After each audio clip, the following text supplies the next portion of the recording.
What's up, everybody? We got a new WWE champion. It is Monday night, November 16th, 2020. We are back once again. It is Breakfast Soup Raw. I am Don Tony, so he is Anthony Missionary Thomas. What's going on, everyone? Not bad, I tell you. I'm pleasantly surprised at not only the main event tonight, but what is going to transpire next. I tell you, why do you think they put the belt back on Drew McIntyre so fast? Because it's still 2020. Oh man, dumpster fire. It really is. That's a perfect tonight. Oh man, you know what I think happened? Seriously, remember when we said that Drew McIntyre was going to be the COVID champion, and when we look back on it, and then Trump said that the vaccination will not be available to everyone until April, and Vince probably looked at the calendar and was like, "Oh shit, that's 6 months away. What are we going to do from now until then?" So, it means Thunderdome. It's going to let's put it back on Drew. We got to go longer. It's overtime. I feel this. We talked about it last week. I feel the next storyline for Drew McIntyre is going to be what they wanted to do with Jinder Mahal.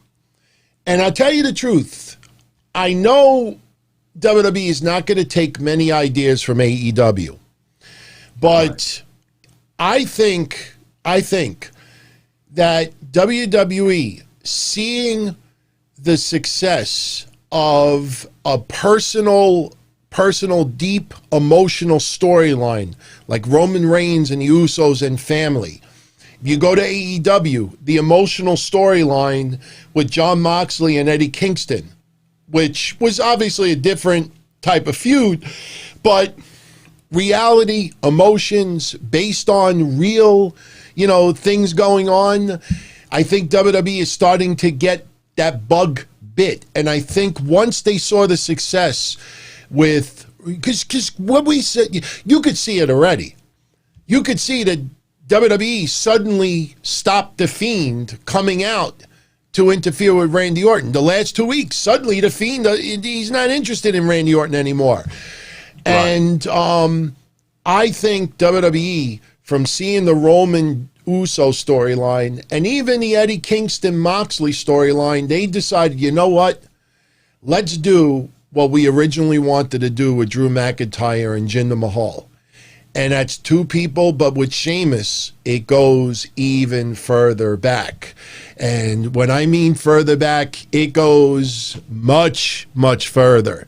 So they're going into, this deep relationship. And I think the next feud in line is going to be Drew McIntyre versus Sheamus. And you're going to see a lot of old school footage. You'll see back in that day, as I showed you earlier, for the people that were wondering about the sword, that is part of his outfit from back in the day. When he looked in the chest and started getting glassy-eyed looking at his old stuff, that is Drew McIntyre from back in the day. So I think WWE sees that soap opera deep relation, because if you realize it, the Roman Uso didn't...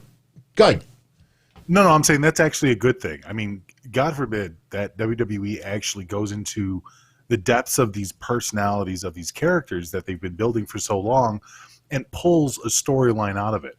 I know sometimes that people get sick and tired of the convoluted storylines that the main roster seems to have on occasion, but the idea of Sheamus and Drew having some kind of a feud down the road, or even reminiscing and maybe even creating a tag team for a bit, who knows what. But the idea that Sheamus might actually come for Drew based upon their years and years of history, it's a blood feud. I love blood feuds. I've said it countless times. Anything that has real substance over the years, Kevin Owens and El Generico, a.k.a. Sami Zayn, having their feud over and over again from NXT into WWE, made perfect sense. The Edge and Christian feuds back in the day made perfect sense. There's absolutely something to be said that feuds feel, seen, and come off a lot better when it's somebody that you can relate with, when there's two characters that you've known for a long time. And look, Sheamus isn't the guy who's setting the world on fire as far as wrestling goes. And Drew McIntyre, while he does have the title now, I think it's only for the purpose of what may come with him and Sheamus. But you put those two together, and now you have a different kind of storyline, because it's no longer a storyline of, oh, look, Sheamus is in the ring being like extra white. It's now about Sheamus is in the ring and he's getting jealous of Drew, or he wants what Drew has, or maybe he feels slighted by Drew. There's something going to build there. And I like the idea of these feuds that have that long-term feel to them. Yeah. I wouldn't compare it to Hogan and Andre when they were in the back, when Hogan first won the title and he's pouring champagne, on him, and they were best buddies. Little by little, you know, he started to get jealous. I mean, I'm not trying to compare the two, but, you know, it's a storyline that works, and it has worked over the years. It's very interesting that they did the Randy Orton detour for the last 2 months. I have no problem with it. But, you know, for anybody that tunes in every week, you know, the one question that Mish and I specifically said 3 weeks ago, 2 weeks ago, even last week when we found out that they were fighting for the championship tonight, what we kept saying is, who's next for Randy Orton? We originally thought it was The Fiend. And then 2 weeks ago, you know, they did that one moment where The Fiend, like Randy Orton was walking backwards in the rampway, and then The Fiend just gets on camera. And then, but he doesn't do anything. And then the following week, nothing. And then today, nothing. No references. So you could pretty much see, and you'll see the goofs on Ringside News and these other jerk-offs out there that are going to write tomorrow exclusive that Vince McMahon had a change in plans and decided 2 weeks ago that he was going to go in a whole new direction, and maybe The Fiend now will feud with Randy Orton. Maybe now. It's possible. Well, didn't Miz kind of bring it up in the ring before he was interrupted? That, you know, we both want, like when he was trying to get Bray on his side, didn't he bring up Randy Orton? I know he brought up Drew. Yeah. But I'm not sure I'm testing, I think they're using Miz, and I say this as a compliment because I'm fine with Miz. I think they're using Miz. I hate comparing it to other sports, but it's like a utility player. Like, you know, Miz, throw them in there with Drew McIntyre. Throw them in there with this person. Throw them in there with Braun Strowman. Throw them in there with The Fiend. Like anybody you throw Miz and Morrison in, all they got to do is just, pardon my language, be a dick. And it works. It works. Plus, he still has the briefcase. So makes you wonder. I mean, I know a lot of people are immediately starting to think that maybe Miz cashes in on Sunday and, you know, defeats Drew McIntyre. I don't see this going to Miz that quickly. Like you said, the storyline with Drew and Sheamus, I know a lot of people don't like Sheamus all that much, but it is a solid storyline. Right. There's a reason for it. That's Sheamus' biggest fail of over all the years, is that there's a lot of positions that he's been put in that didn't make any sense. There were a lot of times that he was even pushed towards championships, whether he won them or not, regardless. It just didn't make sense. He was always the filler guy. And this might be one of the few storylines that Sheamus has been involved in for years that can potentially make sense, which is something that his character isn't really used to. Now, we know this for a fact that WWE has a lot of filler guys.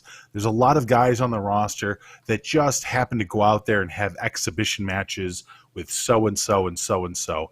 And Sheamus has been that guy for many years. But this is one of the first times in a long time that I can sit there and see Sheamus being involved with a feud with Drew McIntyre down the road, and at least it has some modicum of sense. I tell you, I think, especially under the circumstances of what we've dealt with in 2020, you know, what we have always talked about, everybody knows this already, that when you have friends, close friends, that end up having the opportunity to feud with each other, if you want to go as far back as the Click, and you could go to other feuds over the years, Sure. just by, just common sense, you're really close with your friend, and you're going to do a feud on television. You could look at Sasha and Bailey as another example. When you have a feud and it's somebody very, very close, you just subconsciously put in that extra effort. So I think, Drew McIntyre, I don't know if he would say it anytime soon, but I think his highlight of his entire title reign in 2020, whether it's the first or the second, I think this feud with Sheamus is going to be very, very, very special for both of them, especially since Sheamus is on the way out. I mean, he's not retiring tomorrow, but, Sheamus is, on the latter part of his career.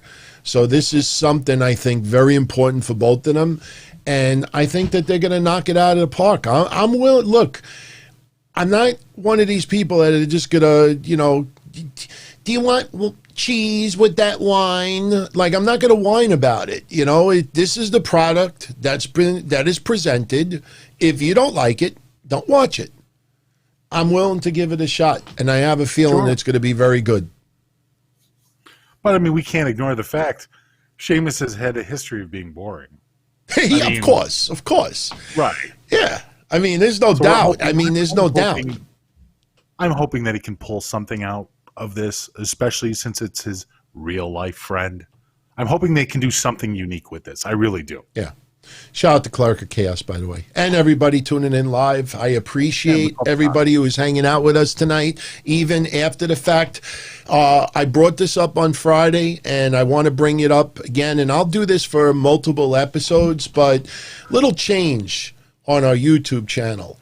As far as ad breaks that take place during the shows on video, from now on, it started on Friday, and I got a ton of DMs, people saying, thank you, it was really, really cool.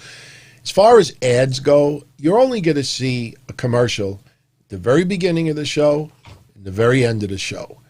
These commercials that pop up like every 20, 30 minutes, I mean, even me, I have YouTube Premium now, but even me, when I watch other shows, you can't picture perfect, put the perfect spot in there. And I'm watching something, I'm really involved and deep in thought. And the next thing I know, buy these tampons. I'm like, fuck you, man. So, yeah, you'll notice that after the beginning and the end, no commercials. So, by the way, if everybody just enjoys the show tonight, I would really appreciate it if you gave it a thumbs up. Helps us get a little bit more exposure since the channel is still new. And by the way, shout out to everybody who let me know that they were in Thunderdome tonight as well. It was a little hectic night for yours truly because, anybody that's ever been in Thunderdome knows what this screenshot looks like. But tonight, literally 10 minutes until 11, I was in Thunderdome. You see me in the lower left-hand corner. I know the screen looks dark because, believe it or not, they wanted me to take the two, things in the background that says live. They told me to put it downwards. I had to remove the Don Tony license plate sign from behind me, and I had to turn the side lights off so you didn't see anything in the background. Even though I got Undertaker in the background and Roddy Piper and others, and my fiance, which, I'm not taking her sign down. Everybody tells me that, I say, fuck you. But, yeah, so I was in Thunderdome again tonight. It was fun. So we'll get back to Raw in a few minutes. We obviously want to talk about Zelina Vega. Oh, actually, you know what? Before we even do that, you saw it. I saw it. We both thought it was really, really cool. For the chat room, did anybody notice what happened at the very end of Raw tonight when Drew McIntyre pinned Randy Orton? I'm curious. There's like a 7-second delay. So I know for people with audio only, they're a little annoyed at, me rambling for 7 seconds. But did anybody notice that little subtle thing that happened at the very end of Raw tonight? I shout out the first person that types it. Thank you. Yeah, Sam got it. Now me, I only have boxer shorts on. I mean, they're the boxer shorts that don't have the crotch. So I don't have to worry about anything slipping out. I'd have to pull my pants down entirely. But so I really don't want to get up and imitate it. But basically, if this is Drew McIntyre's ass, he's pinning Randy Orton. And right at the 3 count, Randy Orton did this. Little pat on the ass for Drew McIntyre. I know we're not supposed to see things like that, but I thought that was pretty cool. Yeah, it's nice. Yeah, I thought that was pretty cool. So nice little tap on the ass. So, but so you guys, I mean, Mish, what do you want to get into? You want to continue talking about Raw a little bit right now? You want to talk about Zelina? We can go down whichever path you want to go down because, I'm sure that we have a lot to say about both. Raw, for the most part tonight, has been kind of adequate. There was a couple interesting things that happened. But I don't know. Where do you want to go? Because let's stay with Raw. Let's stay with Raw for a little bit. Yeah, let's stay with Raw for a little bit. By the way, I want to give a very, very special shout out to Courtney Summers.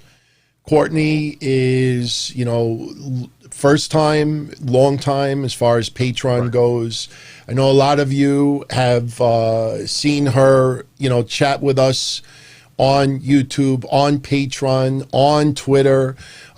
Big time supporter of Karrion Kross. I mean, Courtney Summers is one cool chick.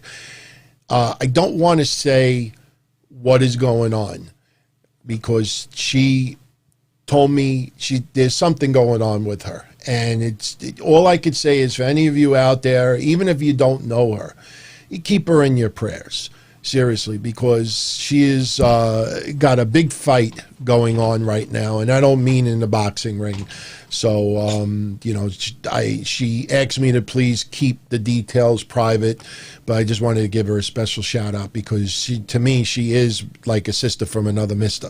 So, just wanted to shout her out. Also, for some of you out there, I want to just mention this quick because I know some of you live in the Northeast. And we also had a death in the world of pro wrestling. And as you see, I mean, it really angers me when I see these websites that just pick and choose who they want to pay respects to. And they always write the same goddamn generic thing. We are extremely saddened. We are very saddened to report. We got the... They don't give a flying fuck unless it's somebody that they care about. But we had another death in the world of pro wrestling. All right. In this picture, and I don't mean to piss off Mish because the fourth person in the picture kind of looks like Shaheen. It wasn't intended that way, but the third man in the picture, R.J. Meyer, he was known as the Bruiser, not the AWA Bruiser, but he wrestled in Maryland Championship Wrestling. Anybody that goes back to the Mask Maniac shows that I did with Maniac, and we had Axel Rotten on with, you might remember Axel Rotten always name-dropping Bruiser. I can remember 2 or 3 times Axel Rotten specifically saying, yo, Maniac, when are you going to bring Bruiser in? Bruiser was trained by Axel Rotten back in the late 90s. I think he was also trained by Corporal Punishment. And he wrestled in Maryland Championship Wrestling, held a lot of titles over there. And he also trained a lot of wrestlers as well. Leo Rush comes to mind. James Ellsworth comes to mind. There's a few others. But he had leukemia, was diagnosed with it early last year. And unfortunately, he passed away yesterday at the age of 44 years old, leukemia. This guy was one tough son of a bitch. And by the way, if you're looking at that photo and you're saying, wait a minute, that looks like Lita. This is how some of you will remember this guy. Lita, if you recall, wrestled in 2012 for her last match was pretty much in 2012. She didn't wrestle again for almost 5 to 6 years. Since 2012, she's had 3 matches for WWE. And I don't have my notes in front of me. I'm looking straight at you. I'm not looking at any notes. But Lita's had 3 matches since 2012 in WWE. Outside of that, she had a match in 2017. It was her first time in the ring since 2012. And she actually teamed up with Bruiser and another gentleman. It was like a mixed tag team match. So Lita actually made an appearance for Maryland Championship Wrestling. Some of you will actually know who this person is. So I just wanted to pay a little respects because, like I said, once again, you see what goes on and, just the lack of disrespect to people who pass away, just because you don't know someone or you're not familiar with their name, I don't think they should be an afterthought. So I try to pay tribute to everyone I possibly can. And this guy, I was familiar with. Absolutely. Axel Rotten used to talk about that guy a lot. And what's the worst part about it? He died at 44. What was Axel Rotten's age when he died? 44. So they both died at 44 years old. So to his family, his friends, that's wrestlers. Terrifying to me because that means I have 1 more year left, right?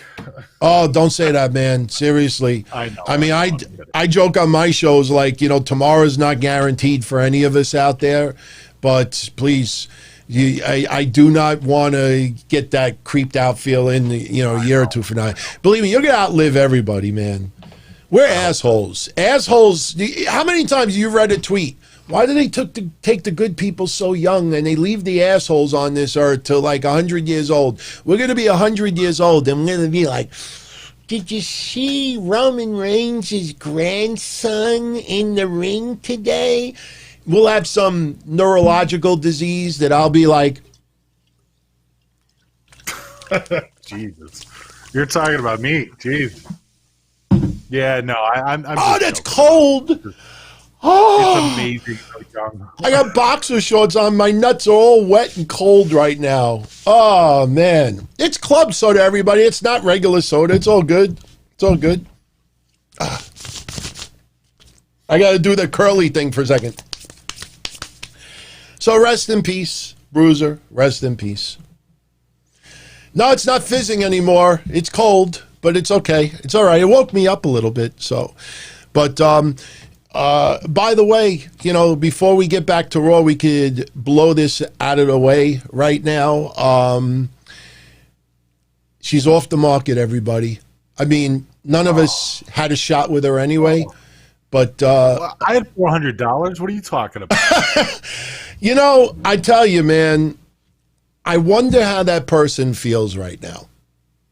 Seriously, either that person is so happy for Alexa Bliss, or that person is like, oh, she got engaged.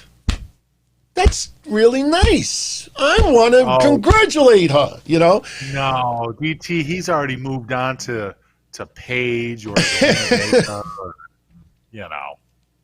Yeah. Ryan Cabrera, is that his name? Ryan Cabrera? Yeah, Ryan Cabrera? Yeah, Ryan Cabrera. He and Alexa Bliss got engaged. And for all of you out there that are devastated over this news, another reason why to be angry at The Miz. Because for those that don't know, it was The Miz that set them up. I'm happy for them. Seriously, I'm happy for. I mean, this guy know nothing about. I've seen some of those Hollywood pictures where his hair looks like. Who was that performer that used to have in the 90s? Used to have that really weird hair. I'm not talking about Vanilla Ice. I think he did that song. I like it like that. I like it, baby. I like it like that. Is that the guy that had that bouffant hair? Anybody remember his name? Billy Idol. Yeah, okay. All right. See, I love doing segments like this because we get like the dumbest guesses from people, but it's funny. It's funny. Cardi B, yeah, from the 90s. Come on. Gerardo, maybe. Gerardo. Rico Suave. I hated Gerardo. You don't understand. I don't know. Was it Gerardo? No, Rico Gerardo Suave did was, Rico Suave. Rico Okay. Suave. It wasn't Sugar Ray. No, come on. So No. It was a Latin singer. It was absolutely Pete Rodriguez. You know what? I'll look it up. You know, it could be Pete. You know what? Just because I don't like the name Pete Rodriguez, we'll say it's him. I don't like that name, so I thought he did that song. I Like It Like That. For some reason I'm thinking of that. Oh, Hunter Biden's laptop. See, this is messed up. Now, how do I possibly give somebody a prize with the name Hunter Biden's laptop? Seriously. How do I give a prize? If I say email me, I'm going to have 10,000 people saying, hey, I'm the one that's Hunter Biden's laptop. Buster Poindexter. Buster Poindexter. That's who it is. This guy always reminded me of Buster Poindexter. You look at his forehead in that picture, I just want to go, just slap him. And with the club soda. Seriously. Oh, congratulations. Like, just slap him. Oh, he's got that forehead that you just want to slap. But good for him, man. He seems like he landed like a really, really sweet, a beautiful girl. So I sincerely congratulate them both, all jokes aside. So, you know, best wishes on their engagement and their future. I really mean that. So, AJ Styles. Oh. Yes. He had no idea that his bodyguard spoke English. That was an interesting take. I wasn't sure where they were going to go with that. I guess they're going to have some kind of a comedic relationship, is what it kind of seems like. I was kind of hoping that he was going to be not so much of a comedic foil for AJ Styles, because AJ doesn't need that. But I thought he was going to be like AJ Styles' bruiser. Like he was going to be the guy that took out people before AJ Styles got a hold of them. You know what I mean? Yeah. But I don't know. I guess it's okay. The guy's got a good look. He's got a great size. He's got a great voice. You know, he's going to be something big when they finally give him some time, or when he finally gets unleashed into the main roster for his own career. But I don't know. What did you think about the whole comedic back and forth? You speak English. Well, why didn't you tell me you speak English? You never asked me. That's like corny, generic comedy TV shows. You never asked me. I like it because it gives him a little bit of a personality. He's not just this tough bodyguard, anger, you know, all the time. Like, it's like a little bit soft. It just gives a little dimension on his character. I have no problem with it. I know the segment was kind of dopey. You know, Matt Riddle has a nickname for him, and they're like, don't say it, don't say it, don't say it. By the way, I am not feeling these teams at all for Survivor Series. Oh, no. I mean, let's just... Is this Survivor Series going to really come down to Undertaker? Because Sasha and Asuka, pat yourself on the back. We said 2 weeks ago, we put in the title for 2 weeks ago, Retribution for Undertaker and or Asuka. And you saw Mia Yim today. She shows up, beats the crap out of Dana. Thank you, Mia. I wanted to bottle that visual of pain in Dana's face. That was probably the first time I cheered for Retribution. Look, 2 weeks ago, we said they're doing something with Mia Yim. Everybody's like, no, like that. What's that cartoon character? No. They're finally doing something with Mia Yim, and I like it. And she doesn't look like an Antifa goof. Tonight, she looked good. She doesn't. Yeah. So, yeah, good. I hope that they do something with her. If anything, you know, I think the direction of Retribution, she's probably the one that can get out of it unscathed by whatever direction Retribution takes, because she's a standalone female of the group. So technically she could back her way out of there and almost have her own singles career from it. So yeah, we'll see. The only moment I wish they could erase is when she was in the ring like a fish out of water. I mean, you know, Yeah, I've seen people have like heart attacks that move around like that. I've seen turtles upside down, and I've seen fish like that. Like, I don't know what the hell that was. Right. I don't. They were know. trying to be different. They were trying to. I think they were trying to improv. I think Mia Yim was trying to improv that moment. Yeah, and didn't really understand how it came across on TV. Not that it should be offending anybody, but you knew there was going to be a Karen in the audience going, "How could she make fun of epileptic people?" Oh yeah, and that's exactly what happened. So it's like same thing with the way that they came out originally. How can they dress like Antifa? Think of the children. And it's like, oh, all right. We get it. Do we not understand that wrestling is predetermined? Do we not understand that wrestling is scripted? Why are there still people getting offended by these TV actors? I don't know. But Asuka versus Sasha Banks, I don't think is going to have a clean conclusion. I think they should have Mia Yim attack her, just like we talked about in the past. It's time. She's causing chaos. So let's see Mia Yim at Survivor Series. Let her get involved. I don't know if she takes out Sasha Banks also. That really wouldn't make sense because Sasha would not have any way of retaliation. And she could show up on Raw the following week, but they want to leave Sasha for Carmella. So what else? Because of Mia Yim's attack on Dana Brooke, and because Shayna Baszler's brutality on Mandy Rose on the tag match that we had tonight, Mandy Rose and Dana Brooke are no longer on the Survivor Series team. In place of it is Peyton Royce and Lacey Evans. I mean, was this just... Lacey Evans, I'm totally down with Lacey Evans being a part of this. Lacey Evans deserves that spot. Lacey Evans can be interesting. And right now, she's still kind of untapped.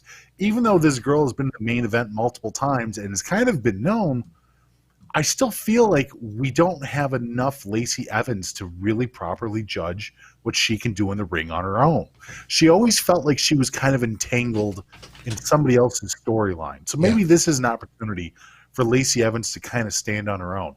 While I'm still not crazy about her plantation gimmick, I think that she still is a solid character and she has a great enough background that they can eventually utilize something like that. As far as Peyton Royce goes, I mean, I guess somebody's got to take the pinfall, right? Look, I'm sorry. I'm sorry for being an asshole right now. I swear to everyone out there, it's not meant to be. It's just a situation that if I don't say it at least once, and Mish is like, oh, fucking no, please. He's going to go black. I'm telling you right now, he's going to go black. You know what, oh, man, you know what I'll do for Mish? So he doesn't have to go through the pain. I'll do this instead.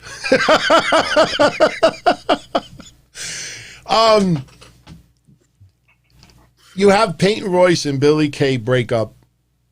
And everybody, and people know exactly where I'm going with this. They break up and everybody is all like, why did you break them up? Why did they break up? There was no need for them to break up. Why did they have to break up? Well, because Peyton Royce, DT, they want to push her as a solo person. We'll find something for Billie Kay, Kevin Cass somewhere else. And the next thing you know, Peyton Royce, they team her up with Peyton Royce, DT, teams up with Lacey Evans, Mish. And now everybody's like, wait a minute. She had a perfectly fine tag team partner, DTKC, and you split them up just so Lacey Evans cannot team up with her, Mish. And I'm sorry, man. Look, the reason why things changed, obviously there was numerous reasons, some that has never been made public, but that storyline, I just can't help but to kind of laugh at it a little bit because I'm like, here's a tag team that have been together for 10 years and, they're split up. So one could focus on solo and then WWE teams that solo person up with someone else. And now everybody's like, why didn't you split this? So I'm trolling myself. Yes, I'm trolling myself right now. Seriously. Come on, everyone. That is kind of funny. I mean, but, you know, it is what it is. But I agree with you. Lacey Evans definitely deserves the spot. Peyton Royce. Let me ask you a question. I mean, she's been around for what now? 3 years? More than About that. 3 years? Yeah, a little over 3. More than 3 years. Oh, yeah. It's just, she doesn't feel like she's been around that long. Like, it's really weird. Because you'll look at other NXT roster guys that have come up to the main roster, and you'll get confused as to how long they've actually been there. But Lacey's been there for a long minute, and she still feels like she hasn't been utilized. And I'm not saying that in a negative way. She's done some great things. She's been a part of some great storylines. Her storyline with Becky was fantastic back in the day. It's just, I don't know. Doesn't it feel like she's almost It's about 3 years. Yeah, it's about 3 years because I'm looking at right now on Google, and she got signed to WWE in April of 2016. And, well, oh my God. Are you kidding me? What? Guess how long Lacey Evans has been on the main roster? It'll blow you away. Less than 2 years. Wow, really? Less than 2 years? She was in NXT from 2016, and she debuted for the main roster in, it looks like, January of 2019. No, it has to be. Yeah, I'm looking at it. In fact, I could probably even go a little bit further and just look up, you know, that there's a great website. It's profightdb.com. So I'm going on Lacey Evans right now, and her main roster debut, I'll tell you right now. She was in the Royal Rumble, looks like 2019. That might have been her debut.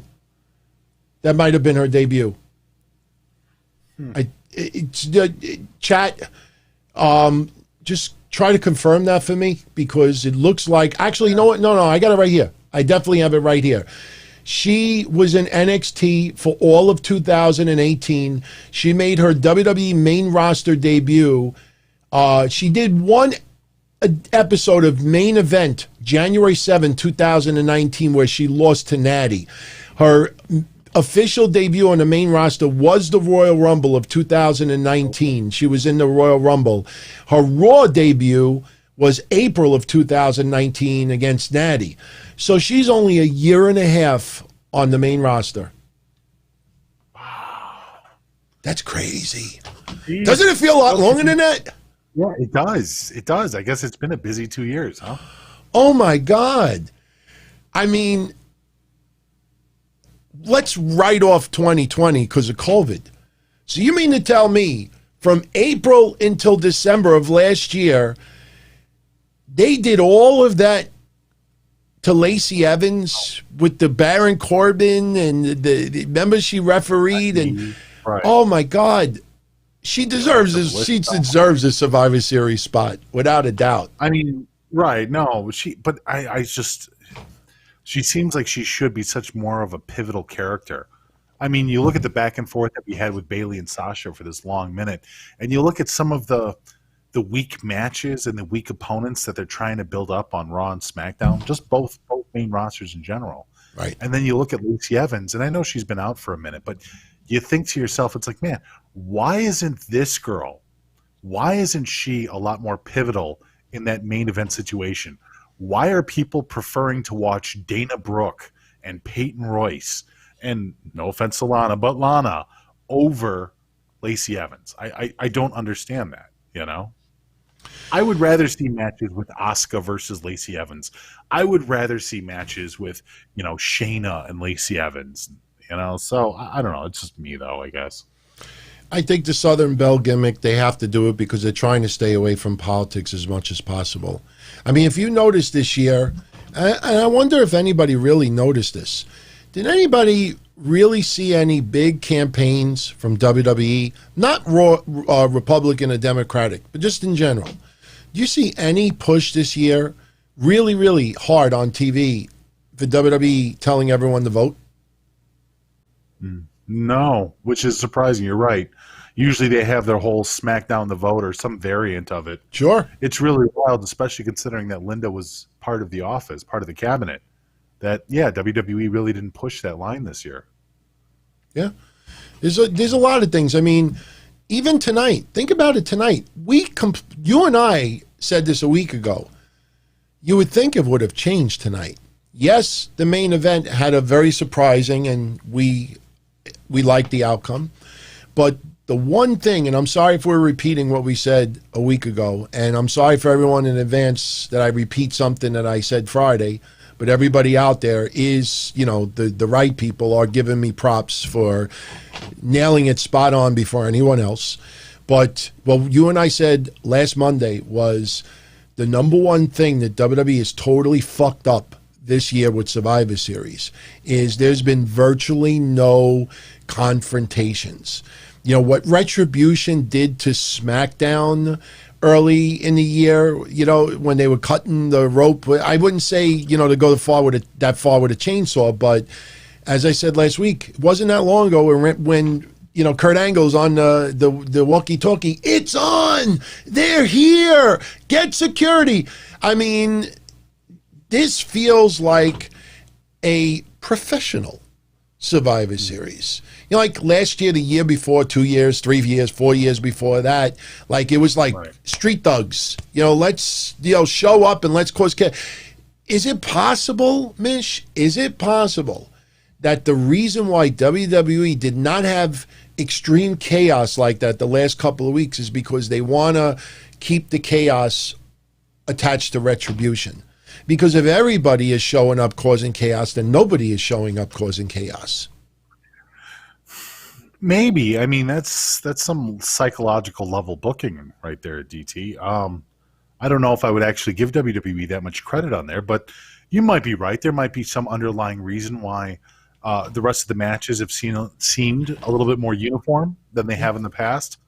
Yeah. The idea of this actually being a benefit to Retribution, though, I don't necessarily think that the lack of chaos is what's hurting Retribution. No, but the lack of chaos is hurting Survivor Series. Well, that's true, too. Absolutely. Survivor Series is usually a pretty chaotic time. You see people jumping rosters to attack other people. You're not really getting any of that. But to think that this is the direction in order to focus more of the chaos on Retribution, there are other factors right now that are hindering Retribution other than outside interference. So if that's the mindset of WWE going into Survivor Series, I don't know if that's the best way to direct this. Yeah. I don't think sacrificing what Survivor Series should be about, like you said, the chaos, the savagery, the visceral attacks. That'll happen Friday. I know, but I mean the idea of even sacrificing that for a subpar gimmick group that's clearly not going too far, it's not the best call. Yeah, it's not the best call. It's not. I mean, they should have, even if they didn't have anybody show up for the most part the last couple of weeks, they could have done things where Adam Pearce says he tightened up security so SmackDown would not show up on Raw wouldn't show up on SmackDown, this and that. Retribution always seemed to find all the codes, but I tell you, you're going to see chaos for the last 5 minutes of SmackDown, and then we're going to be like, you fucking waited till the last minute. So This Survivor Series, the men's team tonight, and this is how we're doing the Raw recap. Obviously, we're having a conversation and we're fitting everything in as we go, but you had 4 to 5 members of Team Raw for the men's. Matt Riddle, Braun Strowman, Sheamus, and Keith Lee taking on Retribution. And, the whole storyline of Team Raw is that they don't get along. They keep attacking each other. AJ Styles insisted he's the captain and everyone else says no and this and that. And it got to the point tonight where you actually had Retribution get the win on Team Raw because Braun Strowman doesn't get along with Sheamus. Sheamus doesn't get along with Riddle. Riddle doesn't get along with Keith Lee. Keith Lee doesn't get along with promos. It's just that team. I feel no momentum whatsoever. The SmackDown side, and we've talked about this the last 2 or 3 weeks, they milked the women's side of this so much that we still have 2 members missing on that team. I hope one of them is Bayley, and maybe we'll get a surprise as well. It's obviously not going to be Chelsea Green. I'm sure you heard what happened Friday. She broke her wrist. Right, she did. She went didn't she go underneath surgery today? Yeah, she had surgery see, she should have waited before posting the photos because SmackDown went off the air. I went live, and as soon as I finished going live, I look at my Twitter and I see like plates and screws already inserted. Right. I'm like, maybe you should have waited a day before putting that up there. But, look, bad luck for Chelsea Green. Right. Really bad luck. I mean, I really wish her a speedy recovery. That is something that, people that think that she can return in a month, please. Because that's going to be at least a few months minimum. I mean, yeah, good for her for getting the surgery right away. But yeah, what does she have? Like 4 bolts in her wrist now? That looks so bad. Yeah. She's got to regain that strength, and that bone, those bones have to heal. And look, I've showed you all the photos in the past. I got plates and screws in my hip when I had my car accident. And I look like the Bionic Man if anybody wants to see it again, just tweet me and I'll post it. But, the one thing that the doctor said to me, even with my hip, was it's going to take, a hip bone is obviously much more dramatic and serious than a wrist, but it takes a long time for the bone to not only heal, but heal around the screws. She's got a long road to recovery. I wish her nothing but the best, seriously. But that SmackDown women's team is very uneventful, to be honest with you. The men's side is okay. It just feels, I should be so much more excited for Roman Reigns against whether it's Randy Orton or Drew McIntyre. Now we know it's McIntyre. I should be more excited, for the New Day versus the Street Profits. I should be more excited for the Survivor Series. Let me throw this out here about your excitement. Because you brought up the idea that they're not doing as much chaos as they previously had during Survivor Series, which is completely accurate. I don't necessarily believe that it's for retribution. But do you think the less exciting Survivor Series that we have planned is because everything is going to be focused on Undertaker? Could be. Do you think that there's a more, maybe not a methodical reason or anything? No, but we'll remember this Survivor Series more they want us to remember this more for Undertaker than maybe the events or the matches underneath Undertaker. Yeah. Look, I'm not going to lie. Back in the 80s, even in the early part of the 90s, we had some Survivor Series teams that were just thrown together that, we look back on it now and we enjoy it because there's so many people who are now Hall of Famers and many who are deceased. At the time, we were like, why is this person teaming with this person? And why it just felt like thrown together. So, I really can't complain about, the teams put together. And I think you're going to see some great in-ring action. I don't deny that. But it just, all the storylines feel very messy. You look at the Dana Brooke, Mandy Rose thing, and it got a lot of backlash the last couple of weeks, like, the fuck are they in Survivor Series for? And they didn't even win a qualifying match to get in there. They just announced everybody. It just seemed blah. And Lana, think of all those people that thought that Lana was going to beat Asuka for the women's title. That actually thought that, you and I hope everyone out there watches the Lana documentary that's on WWE Network right now, because if you hate on Lana and watch that and you still with your snide jokes about Lana, there's got to be some type of jealousy involved somewhere, because sure. I think what you and I have been saying for the last month or two is spot on. Everyone thinks that Lana's being fed plates of shit because of Miro and what he's been saying about WWE. I think Lana's having the time of her life right now.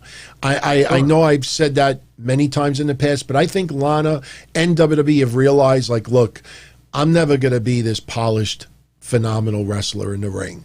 So if I could do a little bit here and there, you know, it doesn't hurt that much to go through a table. You know, and for me, it was an adrenaline rush. So I think she's having ball right now because she's in the storylines. They found roles for her. The table spots are getting old. You know, I'm wondering if they're going to go up to 12 and do some type of Christmas spoof instead of the 12 days of Christmas, the 12 tables of Lana or something like that. But I don't know. All the teams this year, I'm not feeling it, but I still think that it's an odd way to have Undertaker go out. I'm still saying that I think somebody attacks Undertaker and this goes to WrestleMania. I mean, Survivor Series on the WWE Network. Sense, though. It really makes sense. Like, if you're going to do this the right way, it makes sense for him to leave during Survivor Series and not WrestleMania. Because I understand people want him to have that last WrestleMania moment, and you could be right. They might drag him out there for one more time. But if he's going to retire at any point, it makes sense for him to retire at Survivor Series. It would make sense for Kane to come out there at Survivor Series and hug him. He is. A lot of people are. It would make sense for them to pay a slight homage to Paul Heyman, obviously. Or not Paul Heyman. Paul Bearer. Paul Bearer. My bad. Other right. Paul Bearer. But, I mean, it would make sense for them to give an appropriate amount of time at Survivor Series in order to highlight his career, maybe have him cut a promo, just one of those grandstanding goodbye promos. Like, people should be in tears by the end of the night if the way that this is shaping up, it should be, you know. Him going out at WrestleMania and winning or losing another match at WrestleMania, I don't think it's going to make it better or worse. I don't think it's going to be more touching. I think it's more touching that he leaves the way that he came in. I go with money. Yes, they're turning record profits, but the thing is, if you look at the merchandise that's coming out, the merchandise is focused on the 30th anniversary for Undertaker. Not a retirement, for the most part. It's 30-year anniversary. So whether the Undertaker was retiring... I thought they said retire. Wait. I think that they dropped the word retirement a couple times. Well, they did, but he's done interviews, and he said recently that as far as he's concerned, he's retired, but he works for a boss that, you know, if Vince needs him, he'll do it. And in my opinion, the WWE Network, whatever number of subscribers they have, you're not, in the next conference call, you're not going to hear the WWE hierarchy say, we had a huge influx of new subscriptions because of the Undertaker's Survivor Series retirement. I don't think that's happening. And by WrestleMania time, we are going to have fans in attendance again. So which would you rather have Undertaker retire? Yes, a lot of wrestlers. See, this is how I compare it. You heard about Savio Vega showing up. You heard about Kane showing up, and a whole bunch of other people are going to show up. Godfather, everybody.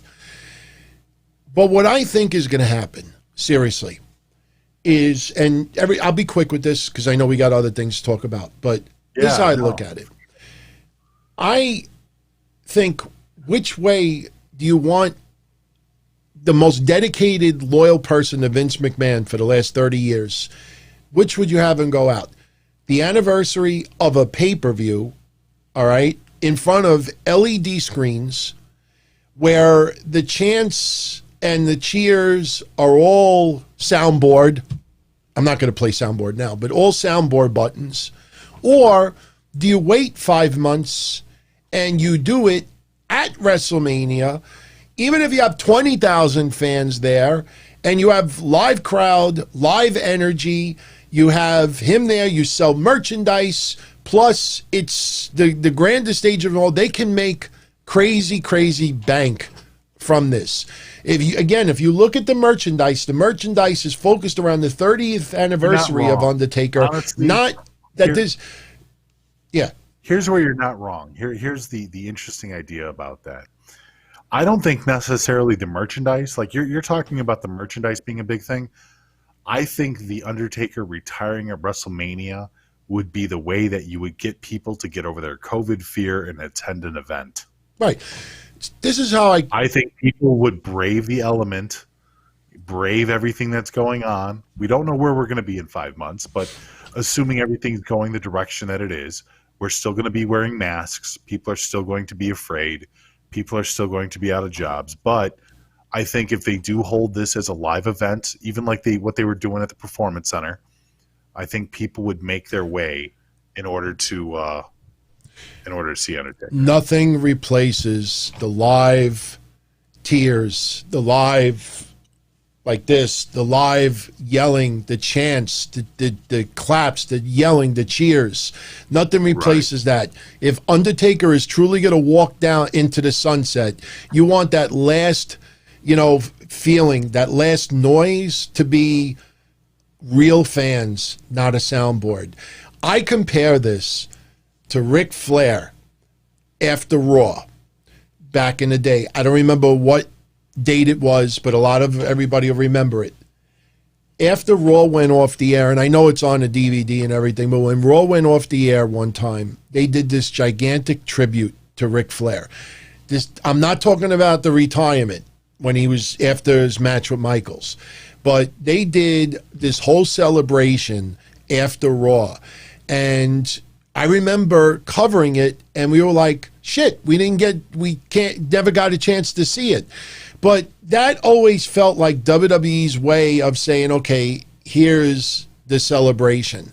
I think, and he didn't retire at that particular point. I think what is going to go down at Survivor Series is not a dinner, but like the dinner celebration, 30 years of The Undertaker. Everybody's going to show up. Everybody's going to pay tribute. It's safer because all of these legends, they're not going to be around fans who possibly could have COVID because, as I've been saying since March, only about half our country will probably end up getting the vaccination because half our country doesn't believe in flu shots. So you have all these legends show up for Survivor Series.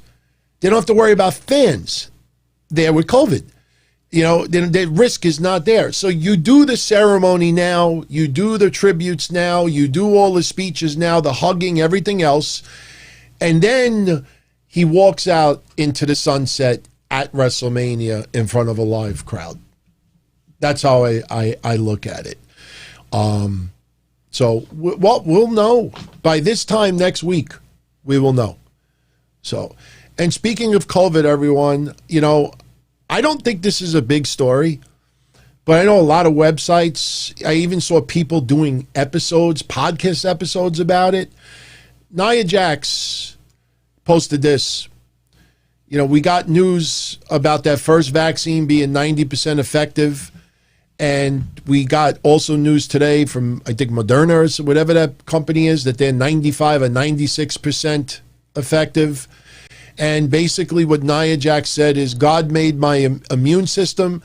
I trust him the most. So Nia Jax is not getting the vaccination.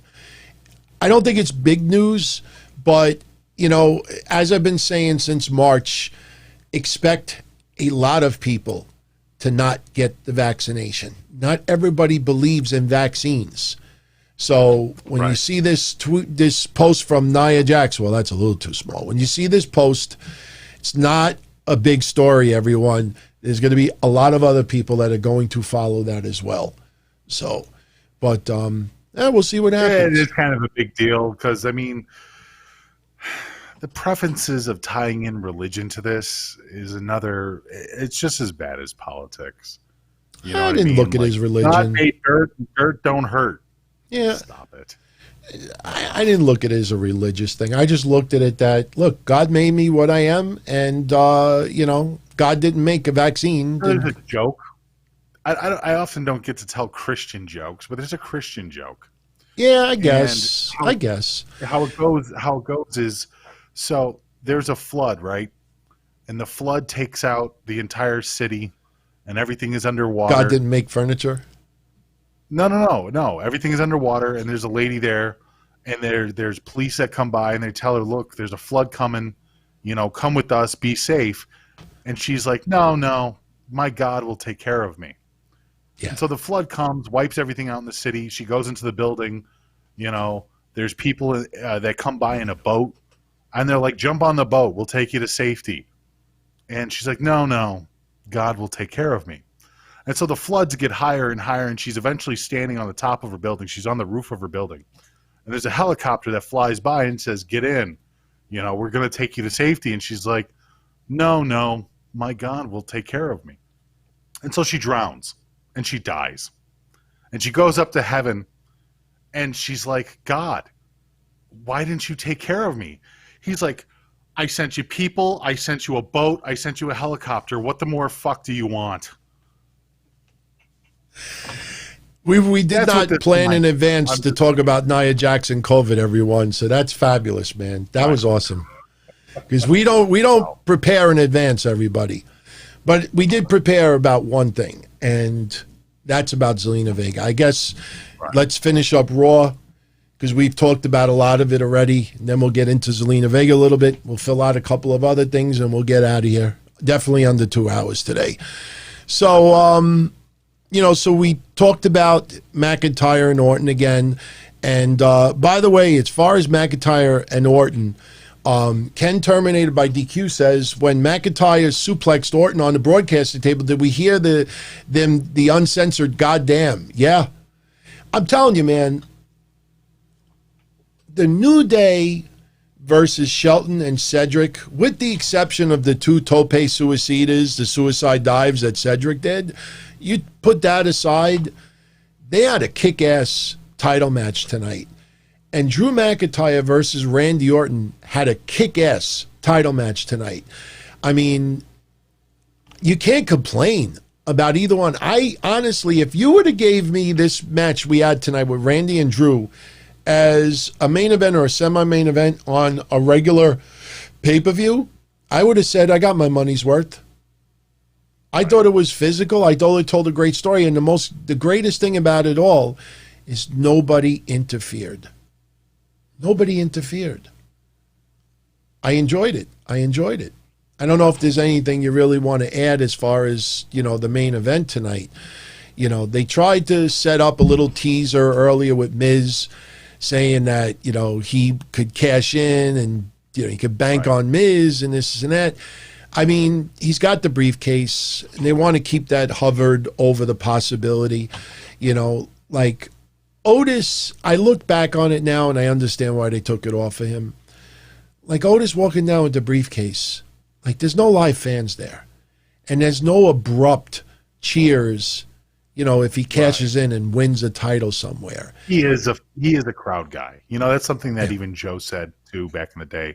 Like, he's a guy who can work the audience. Maybe now isn't the best time to have him out there when he really can't work an audience. So in some regards, it makes sense for Drew to have the title. In some regards, it makes sense for Otis to not have the title. I understand some of the direction of what they're doing. Yeah.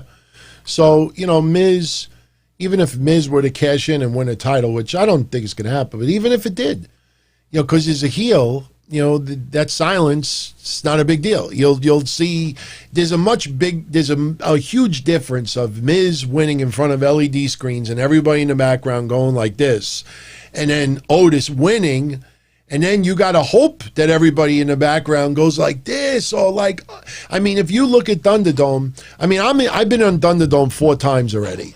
And the one thing I can tell you is, even though, I enjoy it, have fun and everything, but when you hear them piping over the TV, or the screen, the audio, and they're saying, okay, big cheers for Drew. Here comes Drew. Like tonight, big cheers for Drew. And, you look at the screens, you see some people going like this, some people like this, or like this. But for the most part, it's very hard to replicate that, You know, like anybody out there that's ever gone to a live wrestling event, the energy and the action live and in person, that's not something you could replicate when you're in your house. And even though you got somebody on the speaker saying, all right, everyone, big cheers for Drew. And, you know, and you know, it's like, what do you want me to do? Start yelling and screaming in my house? My neighbors are going to be like, what the fuck you doing? So Otis, if he would have kept it, cashed in and won, and you have somebody in the speaker going, all right, everybody, big cheers for Otis. It doesn't always happen that way.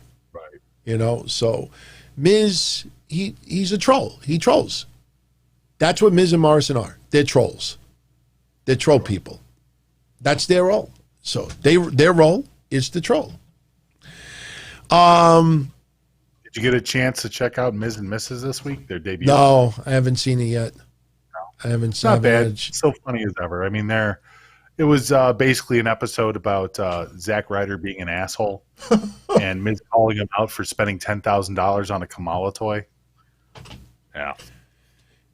Wasn't there like news like Zack Ryder had a nickname for Miz that was like really messed up? Anybody know what the nickname was? Miz called him an asshole live on, or not live, but on the actual show. So I thought that was kind of funny.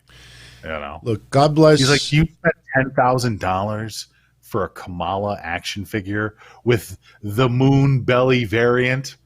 $10,000 on the toy, DT. Look, I have original Hogan and Ultimate Warrior figures on the prize wall for 3 years, and the prize wall's coming down. And I'm selling them on eBay now. Not yet, but I'll do it around Christmas time. And the thing is that when I was looking for great, cool, mint condition figures back then, you know, I was looking at every wrestler to see what would be interesting. And you would see like these variants. It's the yellow color, and it's $900, or it's the blue. Look at the blue. It's I'm like, yeah, but you know what? That's $900 and $1,000. We're talking about $10,000. The only difference is there's a different paint job on the belly. It's not like it's something rare, never before seen. This is $10,000 on nothing. And yeah, I see people, well, he's a millionaire. Well, it's still stupid. Let's say this. If Zack Ryder ever gets ill or has a severe injury, this guy better not think about going on GoFundMe asking people to pay for his medical bills. You drop 10 G's on a Kamala figure, then you pretty much told everyone out there, like, you know, I got this. Don't worry about it. I got life. Don't worry about it. Even when I'm 75 years old, if this guy if it ever gets discovered that he doesn't have health insurance, he doesn't have car insurance, that he cheaped out on something with his house, or he tried to trim corners, you know what rings in my ear as I hear this? My dad. Oh, I thought you're going to say what rings in your ear is this is why Emma left him. No, what rings in my ears is my dad when I was very, very young. And instead of going out and buying some nice clothes or buying some, you know, things that I could really, really use, I would dump it all in ColecoVision. I dump it all in car stereo equipment. I dump it all in that. And then like we would go, I remember one time I must have been like maybe like 19 or 20. And, you know, like we were going to some type of a wedding. And long story short, like I was going to go to like the store and buy like a suit and shoes or whatever. And instead I went out with my friends and blew like half the money. And I remember clear as day, we went to this tailor on 101st Avenue in Ozone Park. And I said to my father, I said, you know, Dad, could you lend me $100, you know, so I can buy this suit? He said, wear your cassette player. I swear to my mother. He said to me, he goes, wear your radio. You know, let's see how that radio looks nice on you. And he didn't give me the $100. Basically, he said to me, if you could blow that kind of money on bullshit, then don't come to me and ask me for money for other things. You know, that's the same thing with Zack Ryder and Kamala. I mean, good for him for having this wonderful collection. But you're 30-something years old now. You got to start worrying about your wife, if she gets pregnant, if you have kids, if you have some type of issue, you have a career-ending injury, and then your wife is out of work. What are you going to do? But we have Kamala. You know, like, it gets to a point. I mean, look, anybody that's a long-time listener knows this about me. I used to have this gigantic autograph collection. I used to have this gigantic baseball jersey collection.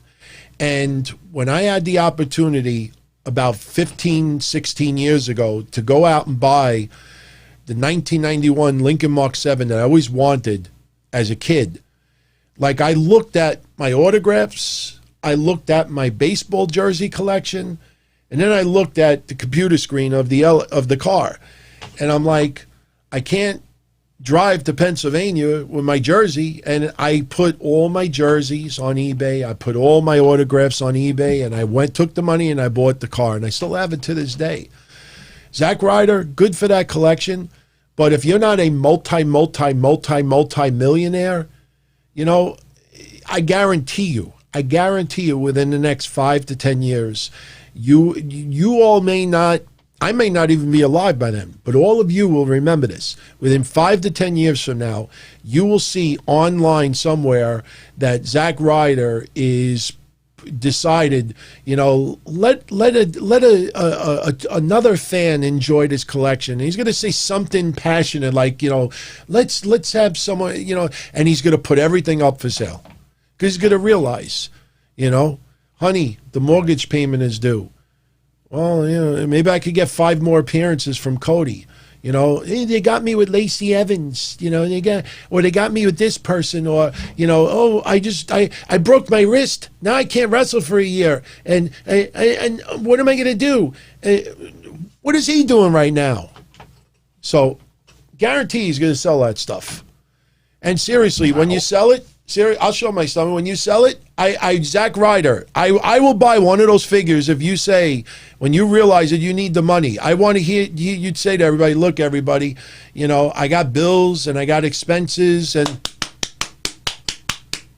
you know, you want me to buy one of your figures? You got to do the Kamala slap. Seriously.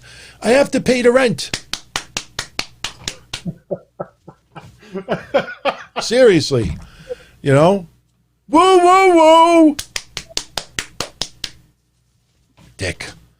What, $10,000 on a figure. Seriously. Yeah, he's a trip, man. But that was the episode of oh, Ms. man. Miss this week. And then they thought that the doll got eaten by one of the dogs. And they're funny. Look, Ms. and Miss, it's a funny show. It's better I than hope to God, seriously. I don't wish was all over the place, but I don't wish this on anyone, but if someone ever breaks into Zack Ryder's house, don't hurt the dog, don't hurt the wife, don't hurt him, don't break anything in the house. Just, you know, just go into the house with one thing, one objection in mind. You know, just take the Kamala figure and throw it in that pool. The pool that he wouldn't let WWE use. Just take the Kamala and throw it in the pool. Seriously, that's it. And I want him to call the police. These people broke in my house and they took my Kamala figure and they threw it in the pool, and it's floating in the pool, my Kamala figure. And I want the cop to say, how old are you? The fuck is wrong with you? Seriously, asshole, moron, fucking talk about like carelessness, man. Jerk. Could you imagine just having the money to throw away $10,000 on a 40-cent piece of plastic made in 1980 something?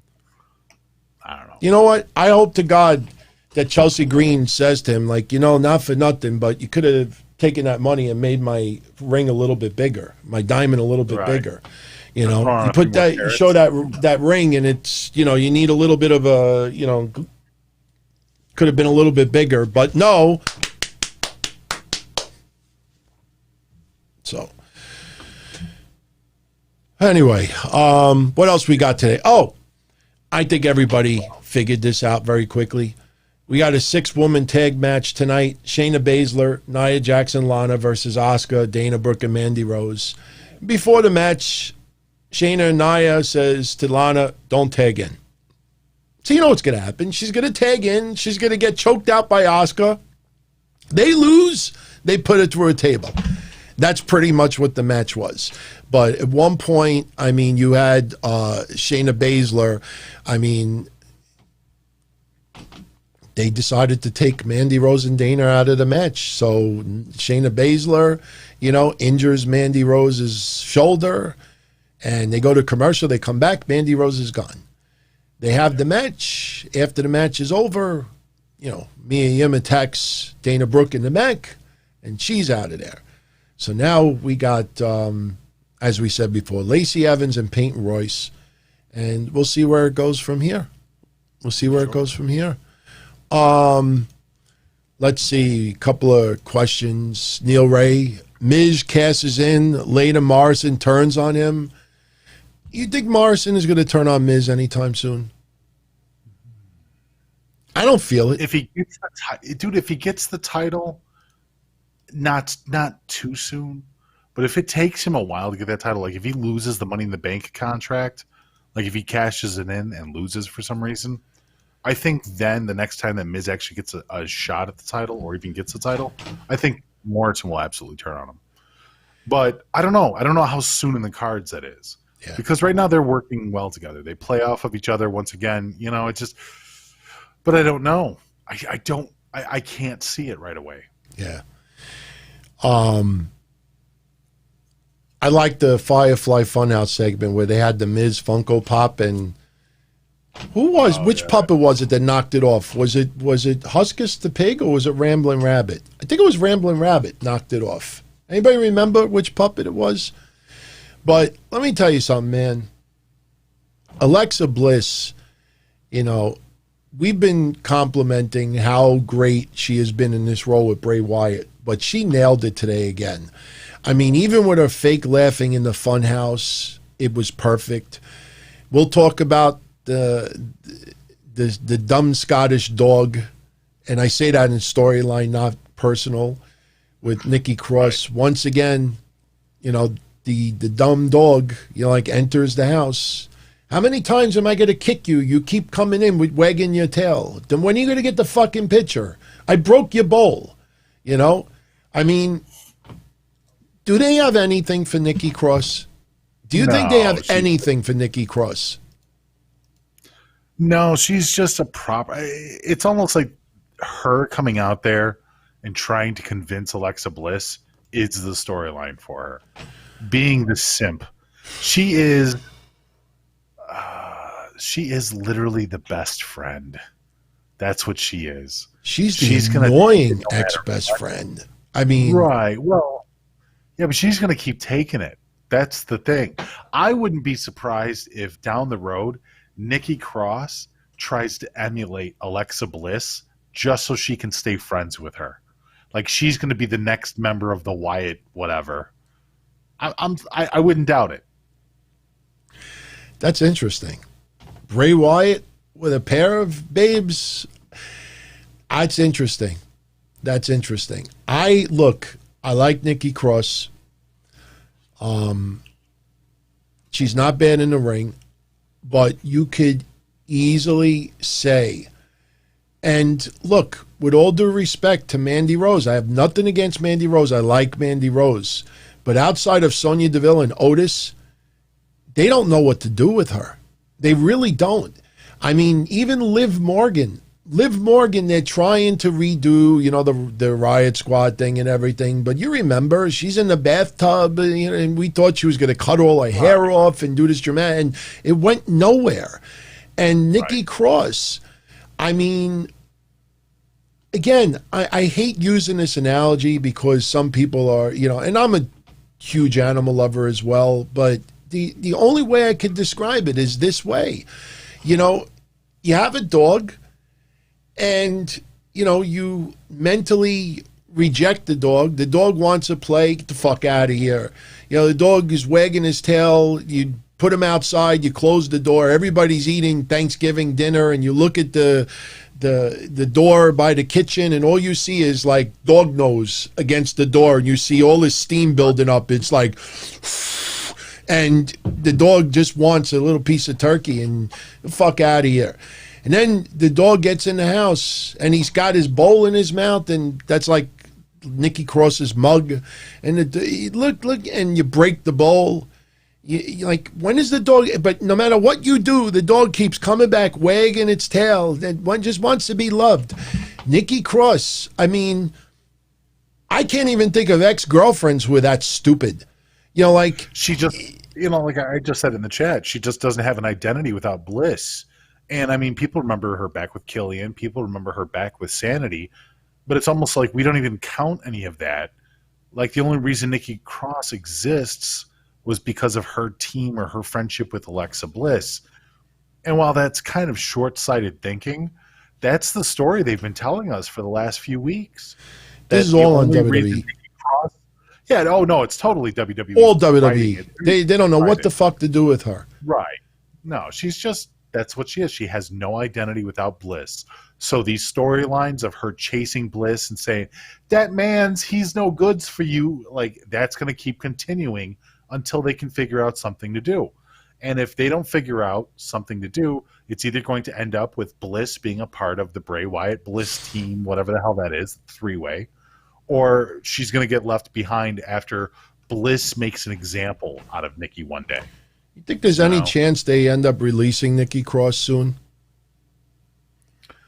I mean, because they don't want to do the psycho stuff because of mental health, and I understand that. Me personally, if you asked me what would I do with Nikki Cross if you insist on doing a storyline like this, I would have moved to the SmackDown, and I would have had her, they would have done a storyline with her and Otis. I'd do one better. I'd put her back down in NXT and have her be a superstar down there again. Not a bad idea. I'd put her right down there on NXT. Why not? Look, the one thing that we talked about before, too, was that NXT benefits from a lot of these wrestlers, these main roster people that don't have much of a direction. They can go back down to NXT and they can saturate their veteran status all over people. They can go down there and they can teach, and it also gives those main roster stars a chance to refresh themselves by going up against new talent. It worked for Finn Balor. It's worked for a bunch of different guys that have gone up and come down, even Charlotte, whether people agree or disagree. I don't think it's necessarily a bad idea. Yeah. I think there's a few people that should go down to NXT for a little bit. And Nikki Cross, as far as the women go, she's at the top of the list because I don't think you want to release her. She's got talent. She's absolutely talented. Do you really want to throw her to thou that shall not be named? Because that's where she's going to end up if you get rid of her. Yeah. It's sad. It's sad because you look at the last 3 months with Alexa Bliss, with Bray Wyatt, and you look at how they've used Nikki. That's terrible. That's terrible. I mean, I know, we can't say the same thing like, oh, maybe it's like Lana. She's having the time of her life right now. I'm not so sure, only because if you look at storyline purposes, Nikki Cross, she's brokenhearted. She lost a friend. But right. When Alexa Bliss broke that mug, do you realize how long ago that was? Like, the only thing that maybe you could salvage this is maybe they do bring back a little bit of, pun intended, insanity with Nikki Cross. And maybe Nikki Cross gets obsessed with Alexa Bliss. Obsessed. Like, she's just obsessed. I don't know how far you go with that. I don't want to see, what was that movie with Glenn Close and Fatal Attraction? I don't want to see like a spoof of Fatal Attraction. I don't want to see like Alexa Bliss and Bray Wyatt enter the Firefly Funhouse and every puppet is ripped to shreds and, somebody killed all the puppets. Like, I don't want it to be like a goofy Fatal Attraction. So, but anyway, we had The Miz versus Bray Wyatt. Now, this is when I joined up on Thunderdome. They invited me to come in at 10 o'clock. I don't know why. 3 to 4 times with Thunderdome, I did not request it. I just would get an invite on the email. I mean, I've explained before why that happens. And I'm kind of honored. so I try to, do it. But this got a little bit hectic because you're trying to prepare for the show, take notes, and at the same time you got Miz going on with Bray Wyatt, and especially that what we were watching was about I shouldn't say 5 minutes, I'd say about 2 to 3 minutes ahead of what you were seeing on television. There's always a delay. So I was 2 to 3 minutes ahead of what was going down on TV. But what did you think of that match between Miz and Bray Wyatt? I mean, did it do anything? Not too much. I mean, I guess there was a little bit of the fact that they were showing that even Bray, in before he brought out the monster, before he brought out his other half, was still pretty fucking, I want to say, damaging to the Miz. He was really wiping him up, and Bliss interfering into that match too added a little element to kind of put her in the state where, she's not just eye candy, she's not just a side piece. She's going to get involved in these matches. She's going to do whatever it takes to help Bray win. I don't know. I think it kind of exposed Miz as not being in the same element as Bray. And, while Bray is usually looked at as the lovable loser, in this scenario, he looks stronger than Miz. Yeah. Where you're expecting Miz and Morrison to be the solid tag team, two guys that have been wrestling for a while, know each other very well, been wrestling together for a long time. Miz obviously having the Money in the Bank briefcase, you would think that he would have more of the comeuppance. But it almost looks like Miz is the challenger in this one. And it's kind of wild because Bray is the actual challenger. Yeah. And, it's interesting because if you look at Nikki and Alexa Bliss, is Alexa Bliss a heel? Is she a face? You know what I mean? Like, is she both? But I think that it's weird because it feels like WWE's almost pushing them as faces because the Miz and Morrison are heels. But I think what it really is the Miz and Morrison are heels and Bray Wyatt and Bliss are heels, but they're heels for different reasons. Right.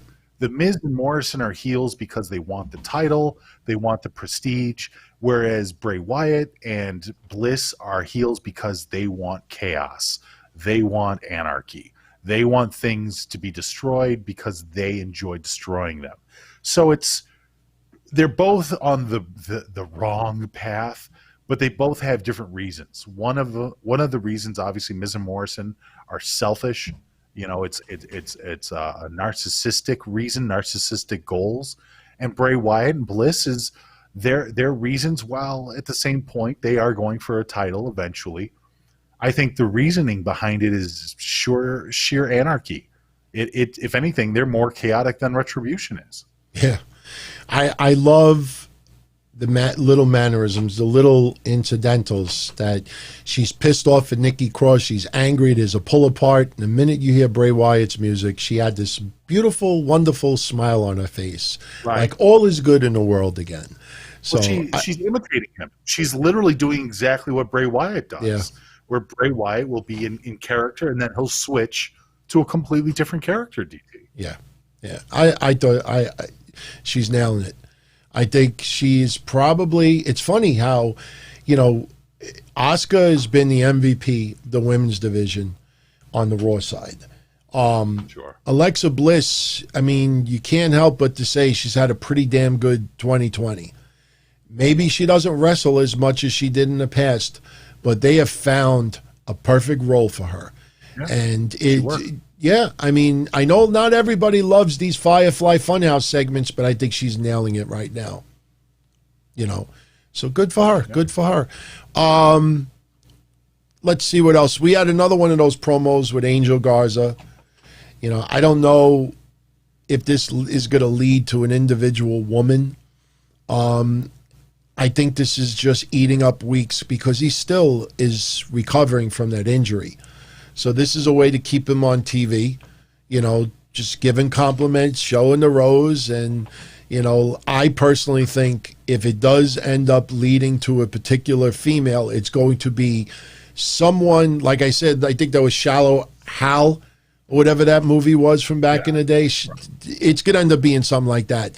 He's going to probably see beauty in a woman that other people have been like, are you serious? Are you serious? Like, I think we may get something like that. So, Let's see what else. I know we already talked about the main event. What did you think about... I'm confused with this, man. I know My Mind's Not Playing Tricks on Me, and that was a great rap song, by the way. My Mind's Playing Tricks on Me. That was an awesome song, man. Oh, man, I'm thinking of that song right now. I fucking love that song. Oh, man. Who was the group that sung that song? Ghetto Boys. That's right, the Ghetto Boys. Oh, man, was that great. I used to be able to do the human beatbox. I haven't done it in like 20 years, and don't ask me to do it on spur of the moment. Be like, I can't do it right now. I used to be able to do it, so if I get like I'll practice one day and then I'll do it on the show. But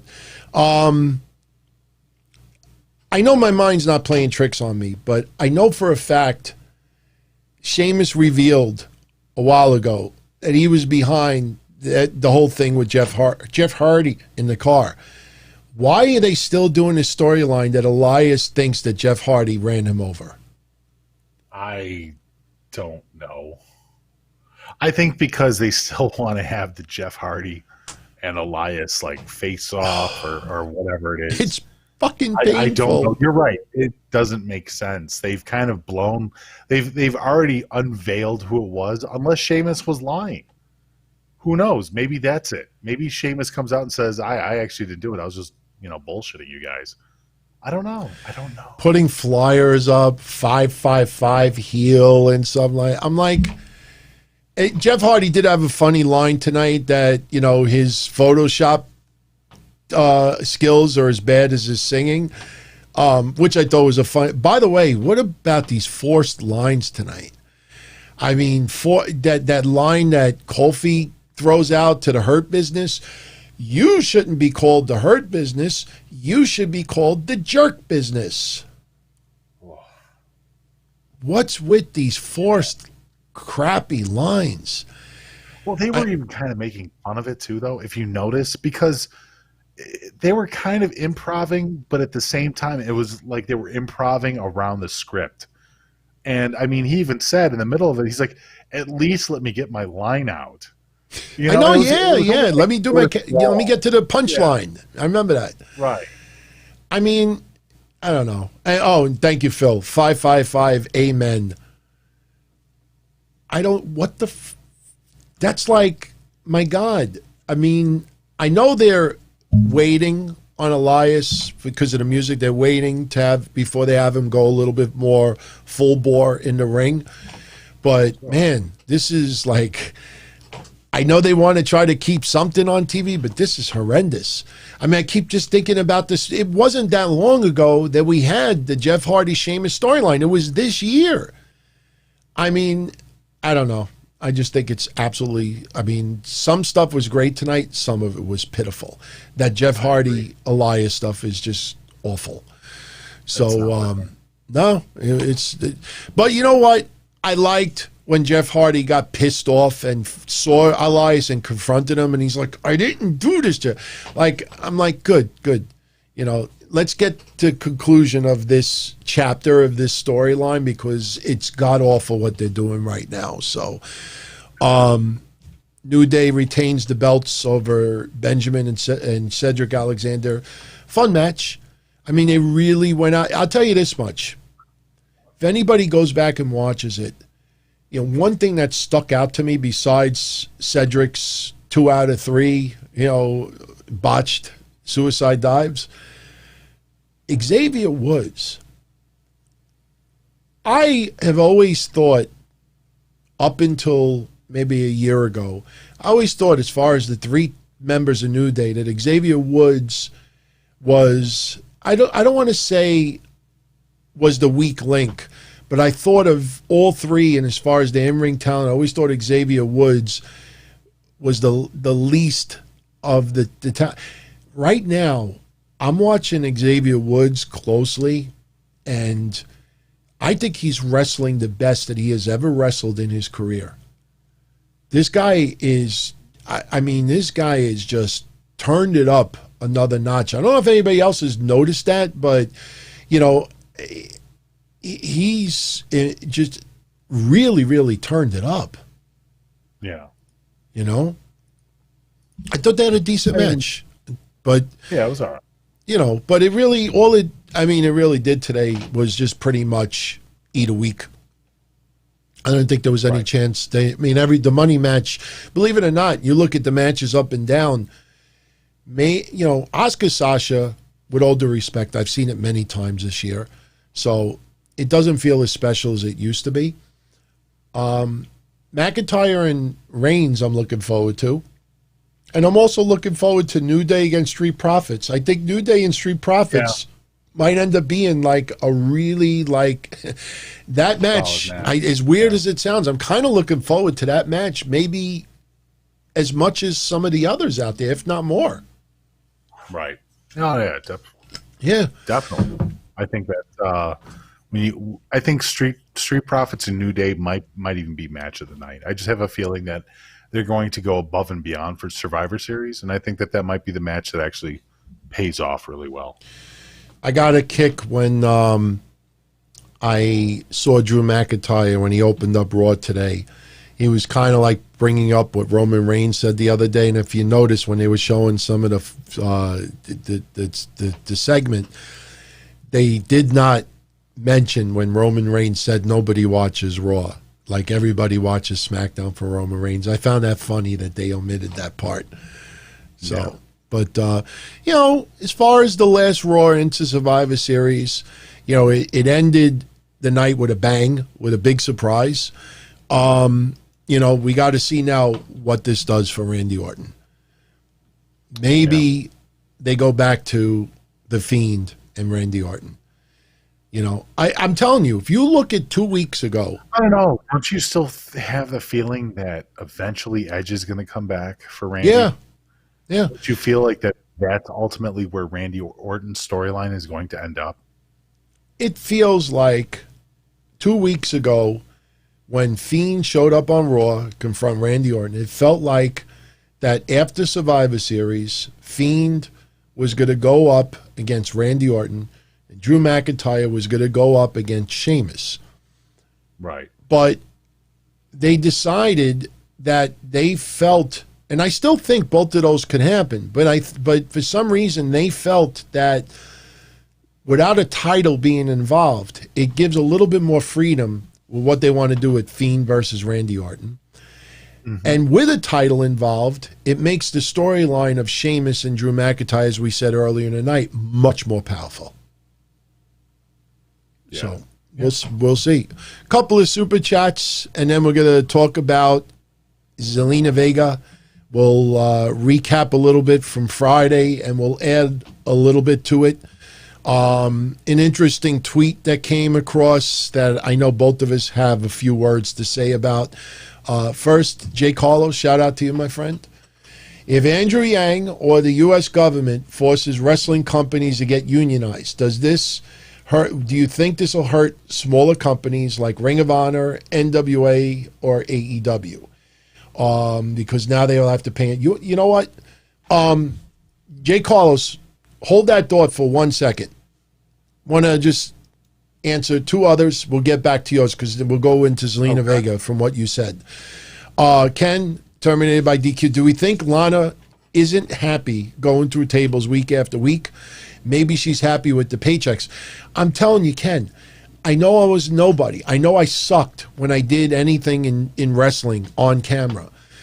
But trust me, if you ever know anybody that in indie wrestling that go through tables, it's not as brutal as it looks. And in a lot of cases, it's actually fun. I mean, it's not like something you want to keep doing to your body, and Lana's a much smaller person like me or someone else. But, if I had the opportunity of going through it, I'd do it every time.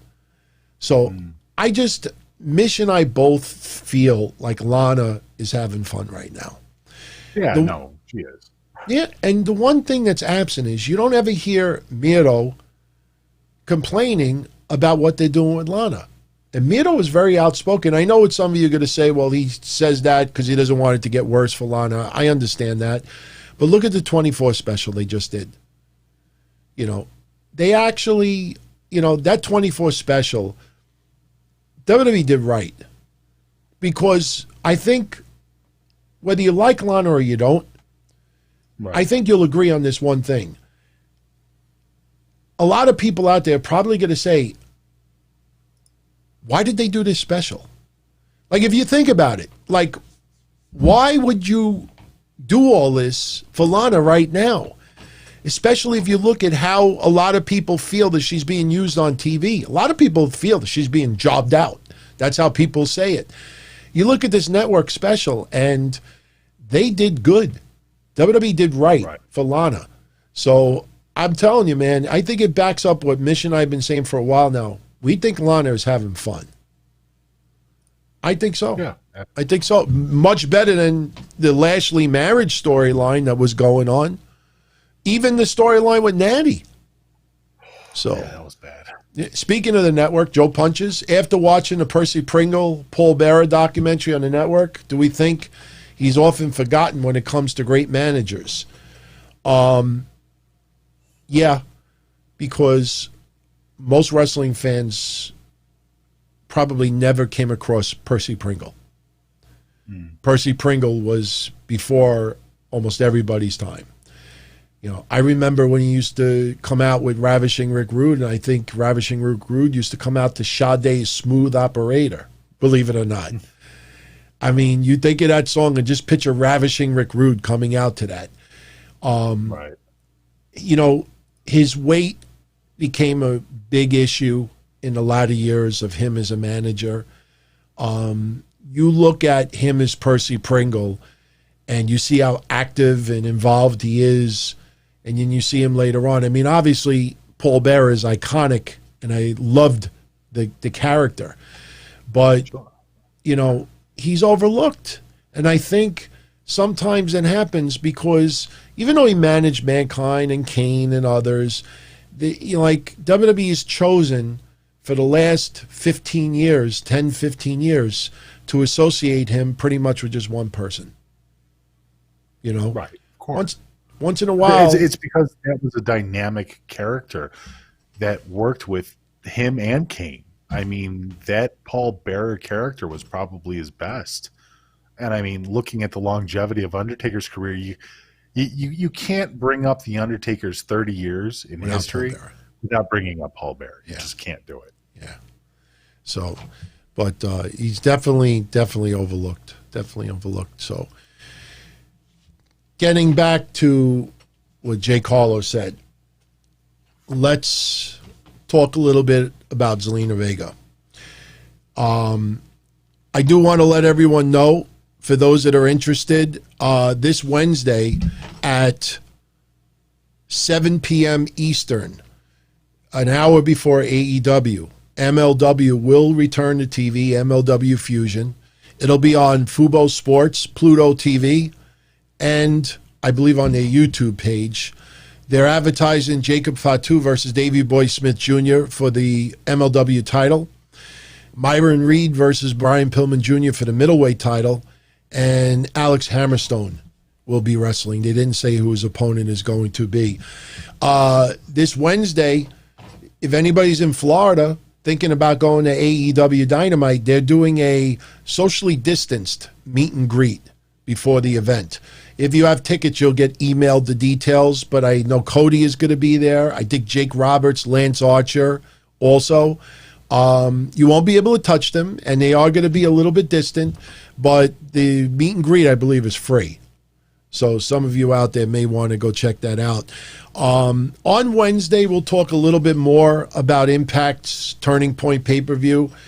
The one big thing coming out of it is exactly what Mish and I told you all for the last 2 weeks, that the title change to Su Yung was the audible, because to take the news off of Kylie Ray not showing, and then obviously her sudden retirement from wrestling.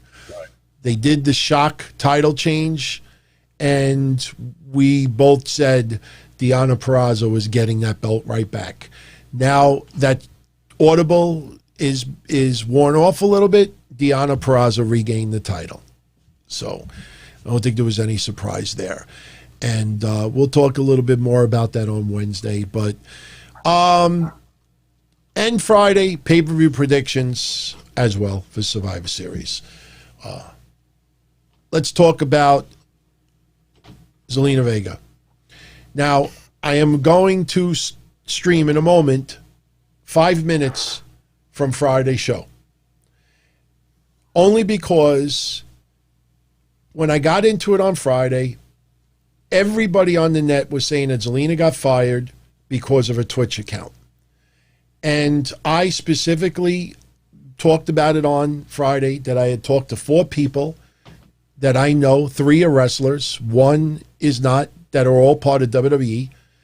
And what I kept getting back was that the OnlyFans account that Zelina Vega set up after WWE put that ultimatum about taking Twitch accounts down, that was the breaking point. Did you see all those websites today? Sports Illustrated, Goof.net, all these losers. Oh, it was the breaking point. OnlyFans was the breaking point. The breaking point. How many times you read that today? Mish, if you want to take your smoke break, you could take your smoke break, because if you all did not check out Friday's Don Tony show, and then after this clip, Mish and I will talk about the Screen Actors Guild.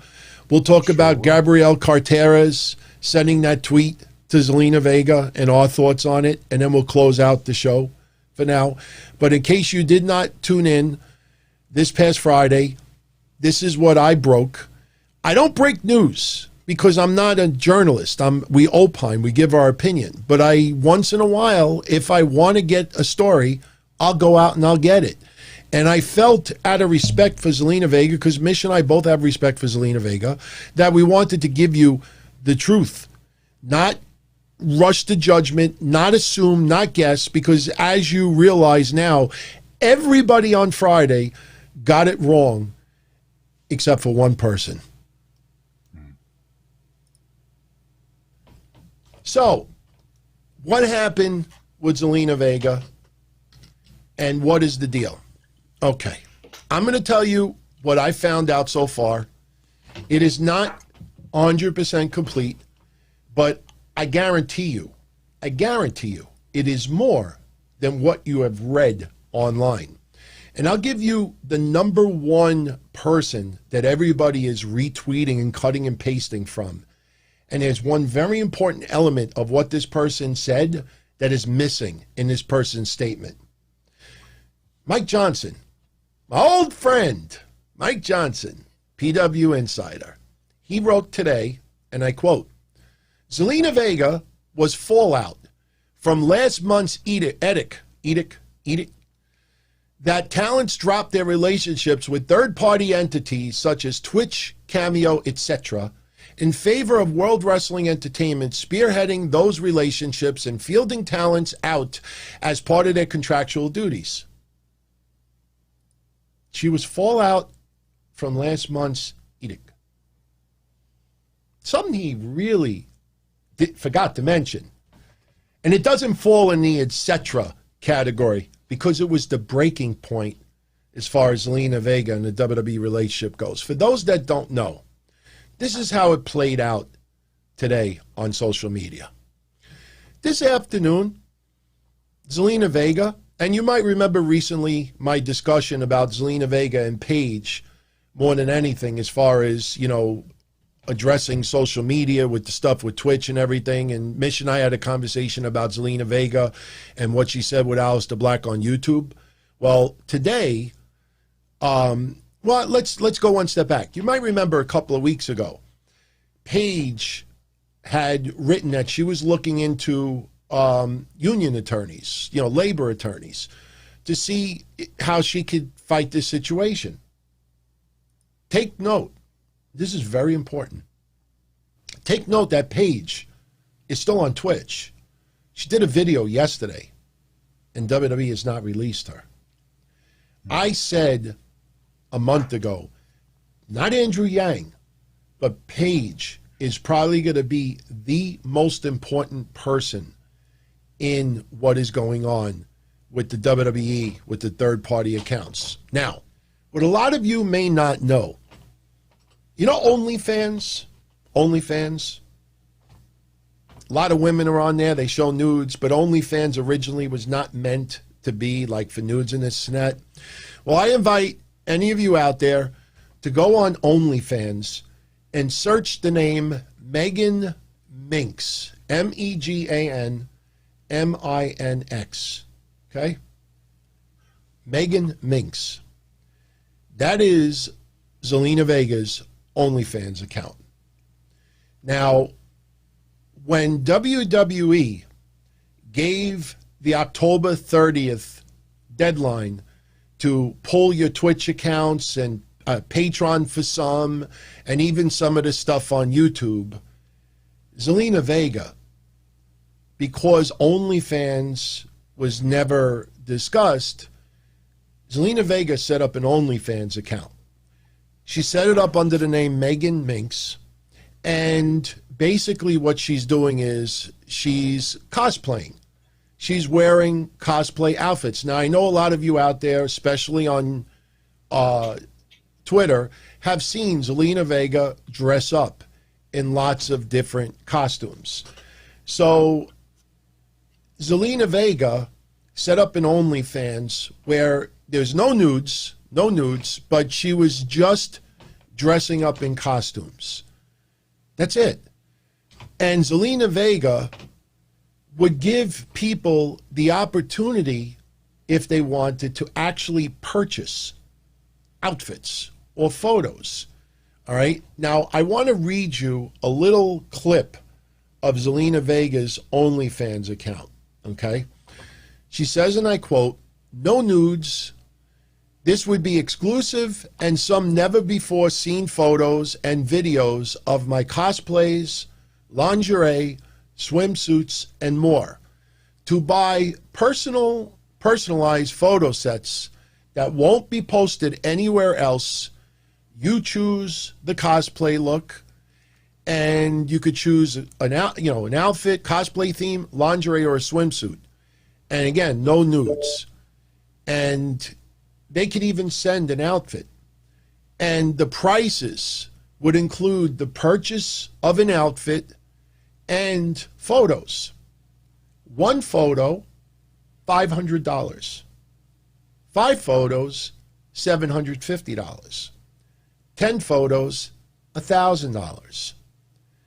So Zelina Vega, and you could join the OnlyFans and pay $30 a month just to be a subscriber and to see her stuff.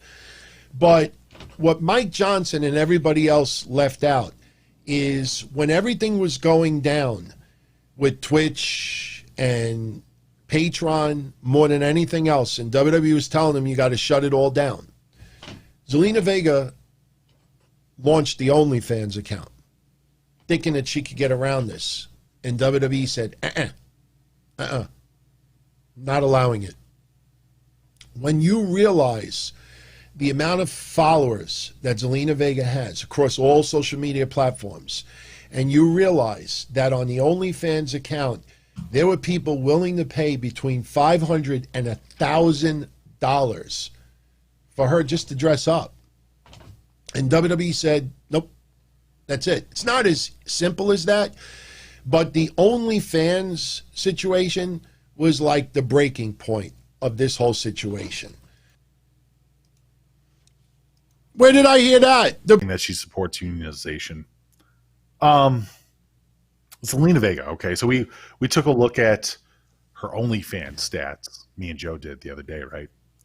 And she has about, I think she had like 1,500 or no, about 3,000 subscribers. And I think those 3,000 subscribers pay a minimum of $30 a month. So that's what, 300,000 right there a month? No, 90,000. Oh, 90,000. I'm sorry, 90,000 a month. So 90,000 a month. And if you take less than a third of her subscribers and multiply it by $500 for one photo, it ends up being, I think it was like 2.4 million.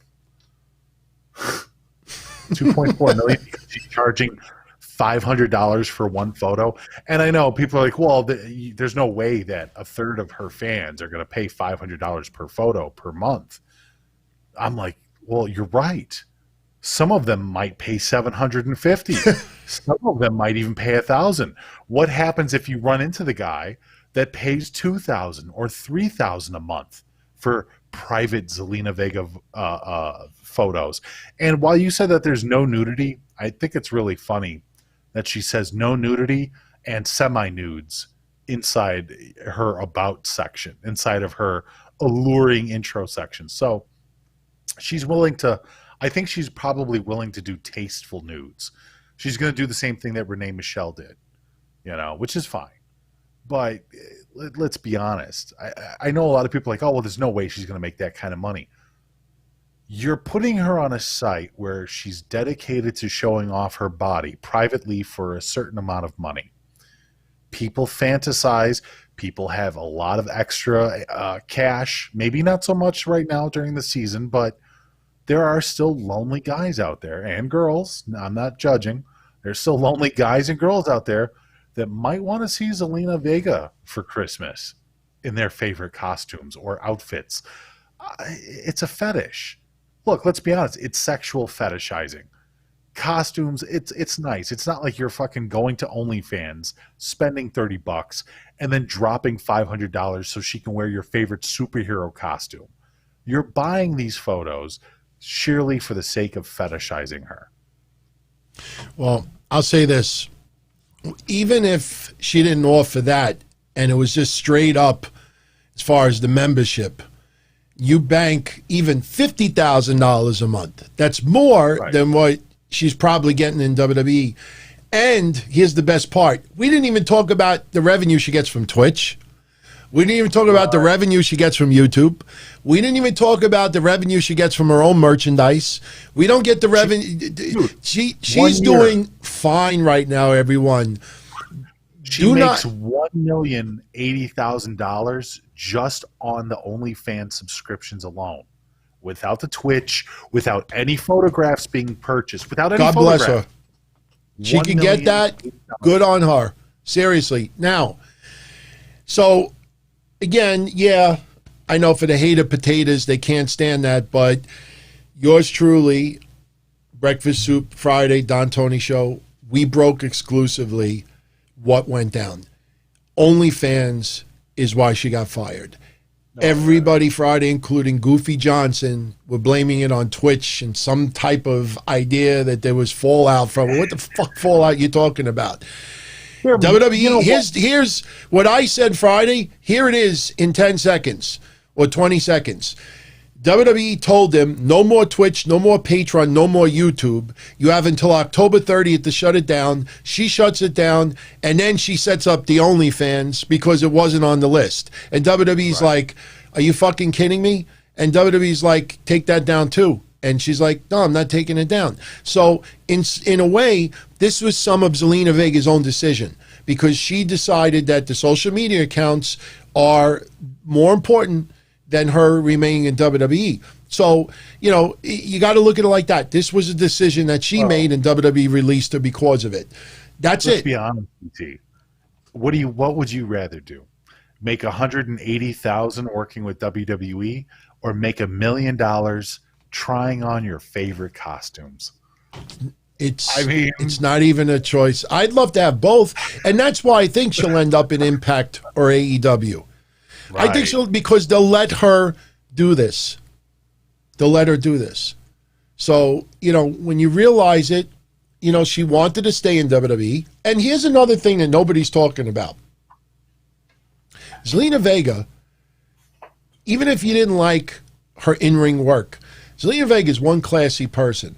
Maybe you don't feel that way because of the cosplay and the pictures and that, but she is a very professional person. And for people out there that expect her to do this revealing interview that's going to throw WWE under the bus, and I have a feeling that she is just going to, she's obviously disappointed, no question. But I don't think she's going to go on this, shit on WWE campaign like other wrestlers have when they were let go. I think she's going to be very tight-lipped about it, put a smile on her face, and I think that's where she's going to go from here. And you know why she's not going to do that? Because she won, DT. She won. and she understands that she won. She literally walked away from WWE and their paycheck to pursue a career that's going to pay her a hell of a lot more than she's making with WWE. She's basically going to make what? Right now, about 7 years worth of WWE in 1 year. I mean, if she's smart, you know what she does? She rides this OnlyFans thing till the wheels fall off, and then maybe she knocks on WWE's door afterwards. I'm just if showing. She could do this for 2 years, if she could do this for 2 years, maybe 3 years, and make $3 million off of OnlyFans alone or more, she's gonna make she's gonna be fine, because you're right. We're not including any of the Twitch money. We're not including any of the personalized photographs starting at $500. There is something, actually, Joe Punches threw up a thing on there. I don't know if you want to throw that up. Oh, you got this. Yeah, for $30 fee. Mm-hmm. But I wanted to sit there and compare, because we did this on the other show too a little bit. But I just want to give people an idea of how much money that these pages, that these Zelina Vegas are making. What do you think okay. Registered nurse, RN. What do you think salary-wise the average RN makes, DT? $60,000 a year. $65,000 a year. She makes that in 1 month. More than that in 1 month of just subscriptions, no extras alone. Just subscriptions on OnlyFans alone. What do you think a high school teacher makes a year? 40,000. 50,000. Once again, 1 month. Not even 1 month. 2 weeks. She makes a high school teacher's salary in 2 weeks. Good for her. What do you think the president of the United States makes a year? Well, this president's not making anything, but I would say 100,000. 400,000. They make 400,000 a year in their salary. Yeah, she beats that out in 6 months. In 6 months, she makes the leader of the free people, DT, the leader of the free world. She makes his salary in 6 months of just subscriptions. Once again, not even talking about any bonuses, not talking about Twitch money or Twitch subs or advertising, not talking about sponsorships, not talking about personalized photographs, not talking about merchandise, just talking OnlyFans basic subscriptions. Just by the way, everyone, we're going to end up going about 10, 15 minutes over, but it's all good. Anything we didn't cover tonight, we'll get into during the week. But now let's move in the Screen Actors Guild and the president. I guess she's the president, Gabrielle Carteris, which she's from 90210. That's where everybody knows her from. She posted on social media, asking Zelina Vega to get in touch with her. And this was put out, quote from her: "Wrestling is as much about media as it is sports, and we are going to directly engage with members of this profession to find ways for them to protect themselves. As more people reinvest in unions, and as more working people are harassed by employers that don't want to protect them, Screen Actors Guild is committed doing what we can to protect professional wrestlers, secure the protections they deserve." What is your immediate reaction to what she just wrote? This is like ringing the fire alarm after the building is burned down. I mean, I hate to say it like that. It really is like calling the cops after everybody's dead. My immediate reaction was, hey, honey, hey, Gabrielle, the fuck were you in 2019, 18, 17, 16, 15, 14, 13? If I go to 1990s, well, I was in 90210. Where were all these people? Honestly, you know what this looks like? It was only about a year or two ago that me and you tried reaching out to SAG-AFTRA. Yeah. And saying, hey, you know what? All right. And this was my position, because the union talk has been going on for years, DT, as long as I can remember. Wrestlers have talked about unions and nothing was ever started. And I think there was a point where I was like, well, now that SAG-AFTRA is here, and SAG-AFTRA joined together, I think it was like 2009. And I was curious, I'm like, why is it that wrestlers are not deemed as actors or part of the entertainment industry because of the physicality of their nature, but stunt people are?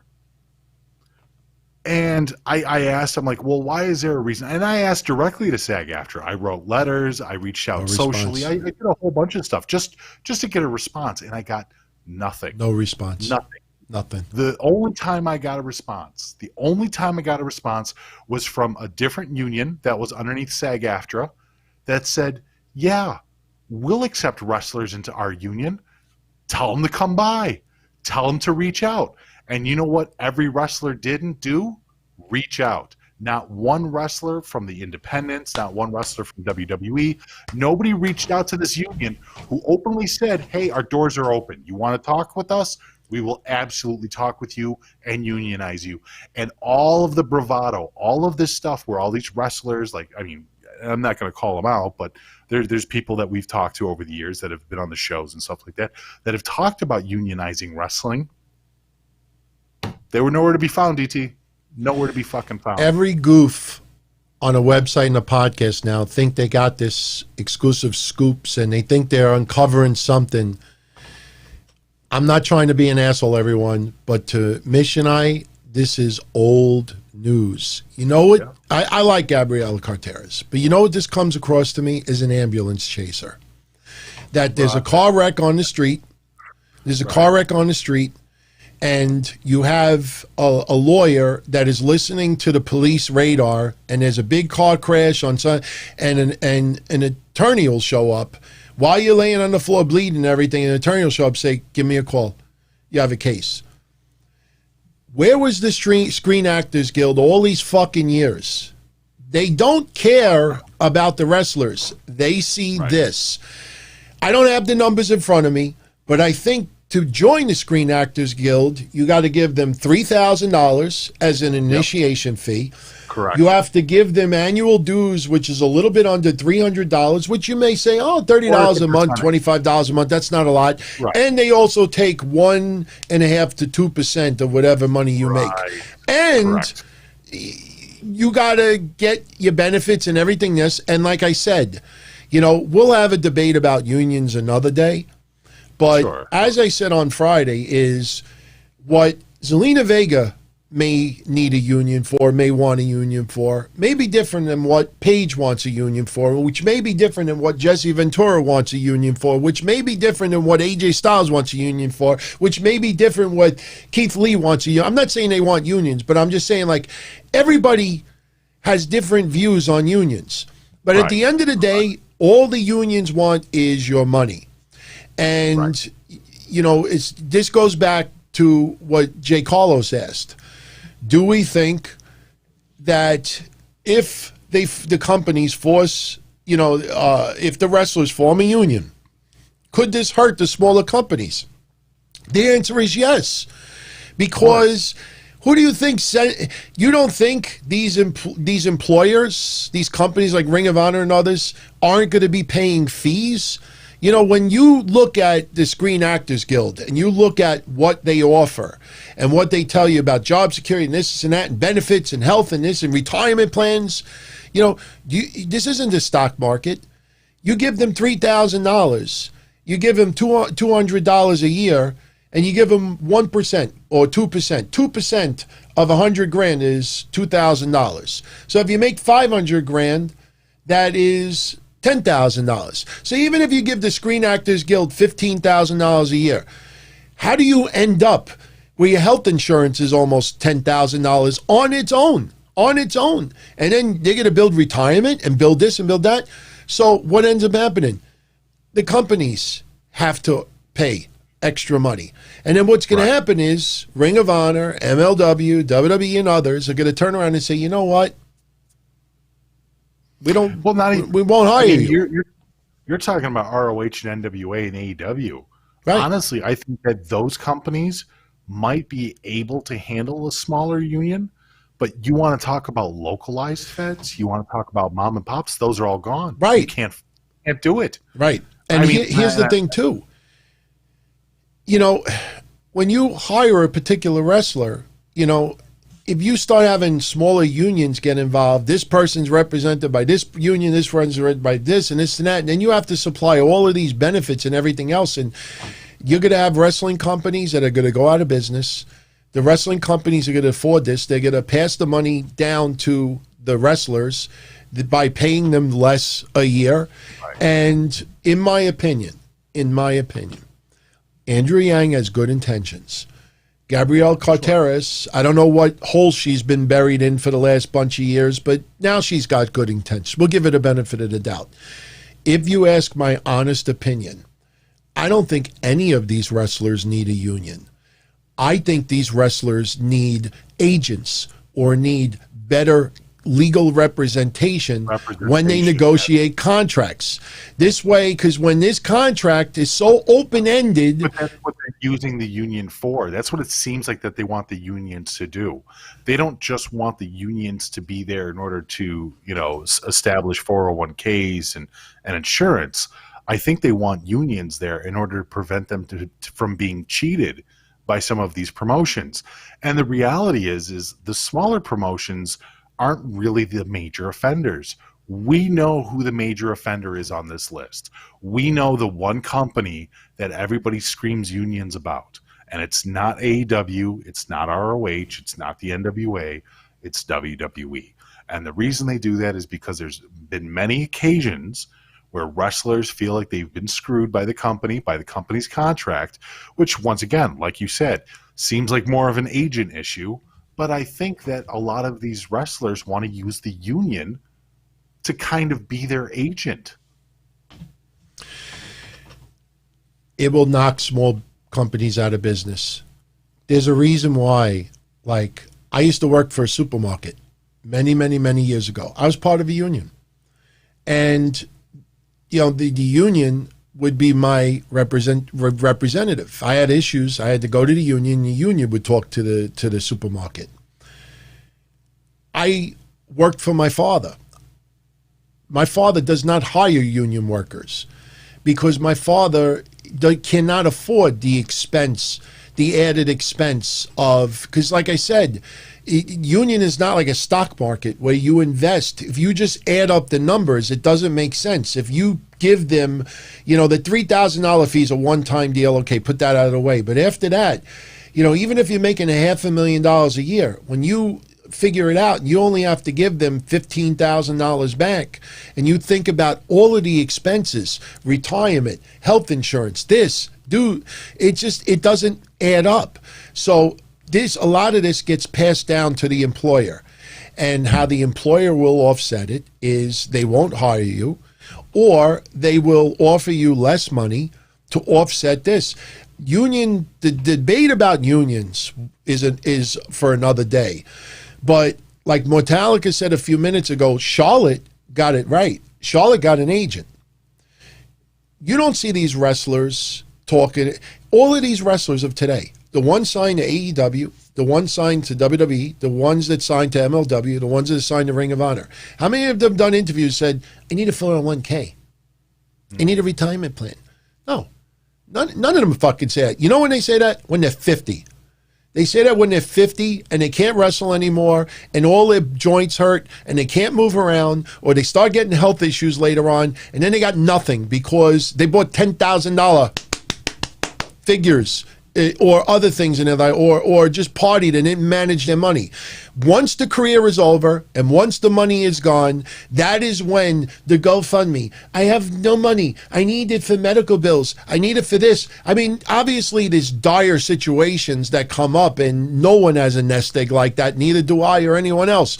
But for a lot of these people, they'll take whatever money they could get in their teens, their 20s, their 30s, even their 40s. But once they get older and then they realize, man, I didn't put my money in the bank the last 30 years. Man, I didn't think about maybe buying this, or maybe I didn't get an accountant to help me manage this and help me prepare for my future. They didn't do any of that. So now, it's the evil wrestling company that didn't give me a 401k, didn't give me a retirement plan, they need better legal representation, or they need agents. So when they negotiate a contract, this way an agent, just like AJ Styles' bodyguard today? I didn't know you spoke English. Well, you never asked me. Well, then you could have a wrestler say to an agent, I didn't know I could get a retirement plan. Well, you never asked me. So this is what the job of agents and stuff are. You know, they represent you. You pay them a portion of whatever money they negotiate, and then that's it. Their job is done. These unions take control of everything. You signed over your authority, and the agent is now your representative. If the union makes a decision that you don't like, tough shit, then you got to get out of the union. So there's no way you're going to you'll get naive people that think this is the most beautiful thing. And then once they're out of work or they're making far less money, then they're going to say, well, this isn't so good anymore. So, you know, I just think... I think the problem is just like the WWE contracts, DT, there's no clear representation of what these unions are supposed to do. And when, like I said, when a union actually reached out in order to clarify with these random people that were shouting unions, unions, unions from the wrestling side, no one stepped forward. It's nice to sit there and scream all this stuff. It's nice to be the squeaky wheel that gets the grease. But the problem is that there's no merit behind it. I think a lot of these people say unions because it's a buzzword that they think that WWE will be afraid of. But the reality is WWE's been listening to the word union thrown around since the 80s, and it's never happened, and it probably never will, because the major issue isn't necessarily WWE, it's the egos behind the unions themselves. It's going to be people that believe that they should be making more money and other people that won't be making enough. And while unions are believed to even all that out, I don't think people can agree on it. Everyone out there, the next time you see someone out there, hey, I'm going to interview Andrew Yang. Hey, I'm going to interview Gabrielle Carteris. If you have any questions, post them. The first question that you yeah. No, I'm sorry, sorry, go ahead.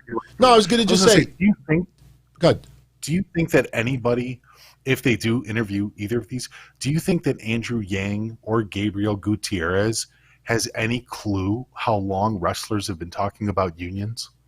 Do you think they have any real idea? I think Andrew Yang does. You think so? Okay. Yeah. Fair enough. But the one question, if any of you out there get that opportunity, you know, post your question. I'm going to interview, blah, blah, blah. The first question out of your mouth should be, please ask Andrew Yang, and especially him, because he's the one that's saying, if Biden is president and I do this, or if I'm in the ear of the Secretary of Labor, I'm going to do... The first question you should ask him more than anything else, you could ask Gabrielle Carteris as well, is how come WWE has always won in court? How come no one has ever been successful? I want to hear that excuse. I want to hear, you know what the excuse you're going to hear? Well, Vince McMahon has intimidated people and scared people and made them so afraid that they can't speak out. So, okay, now you're speaking out. How come?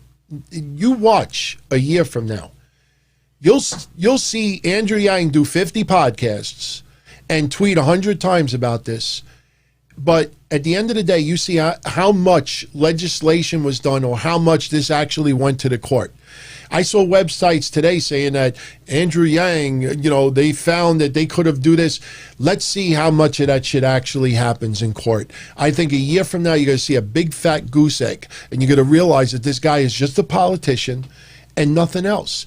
And Gabrielle Carteris, you know, like I said, I like her, but where the fuck was the Screen Actors Guild for the last 10 plus years?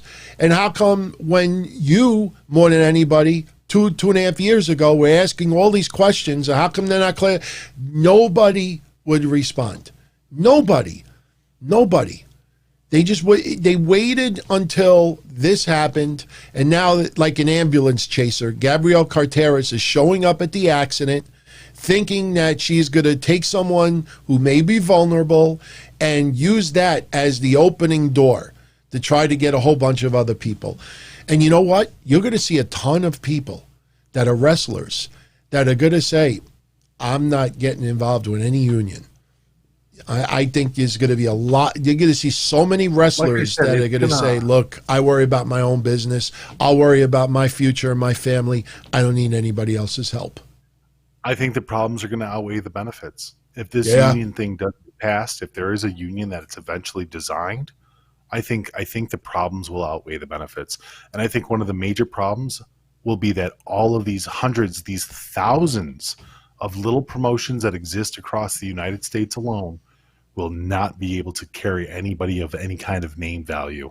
They won't be able to carry anybody in this union because of whatever dues, whatever finances that they have to pay in order to carry these guys, whatever things are put in place, whatever requirements are needed in order to hire union workers. They're not going to be able to afford it.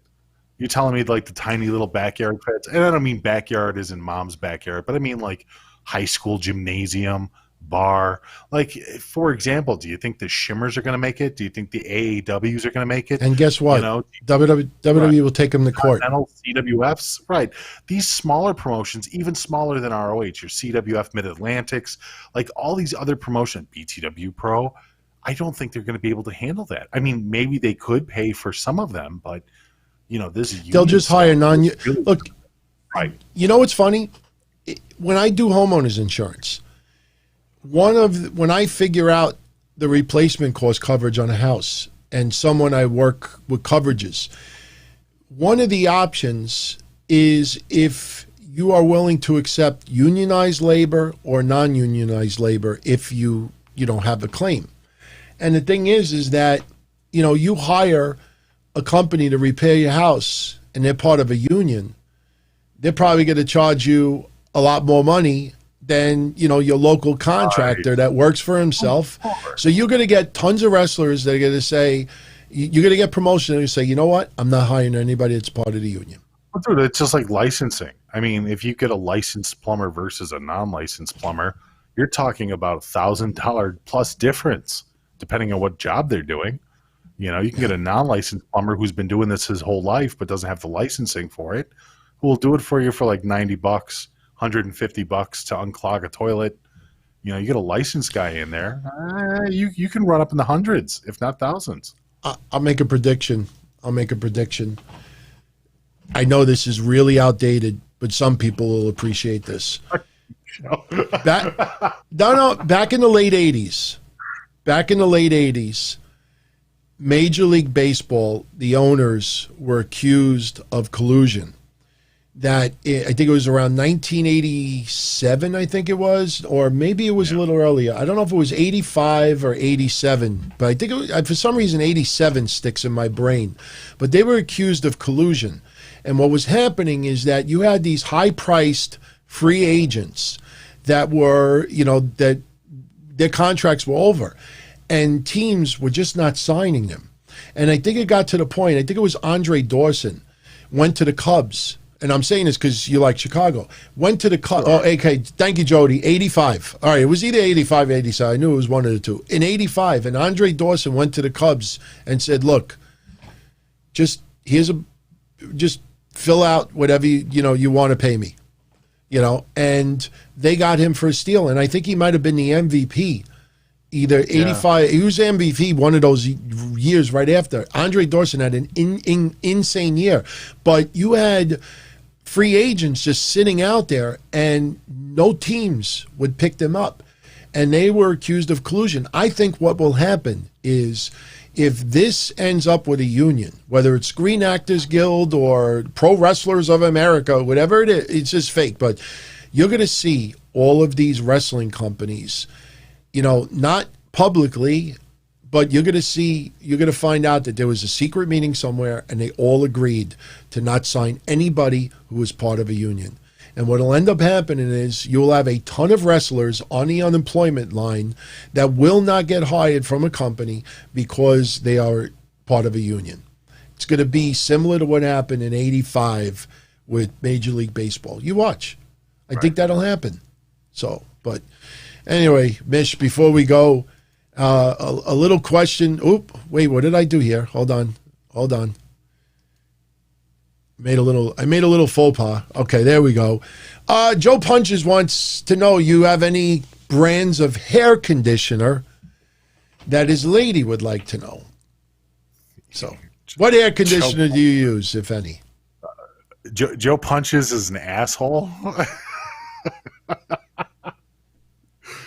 No, I don't even want to. You motherfucker. Yeah, I use Pantene, bro. I follow Kevin Nash's lead on this one. Kevin Nash had great hair, so I continue to have great hair because of Kevin Nash. I'm a Pantene kind of guy. Well, you want to know something for real? I use Redken, Redken, the red bottles. I like using Redken. I use their shampoo, their conditioner, and they have one that they say for damaged hair. You know, if you see, like, my hair actually, you know, it's a little messy tonight, but, and the only reason why I'm not wearing a hat tonight is because somebody on Discord, I won't mention his name, thought that he was a wise ass saying, what are the odds that DT wears a hat during Thunderdome? I got news for all you mofos out there, and I say this jokingly. I see everything that you all write. I see, for those out there that like to say shit in DMs, I usually see most of them. All right, so, you know, I see everything. The only thing I don't do is I don't watch you masturbate, you know. Yeah, so I just said, you know what? I'm not wearing a hat today. It's a true story. There you go. So anyway, Mish, any closing thoughts before we get out of here?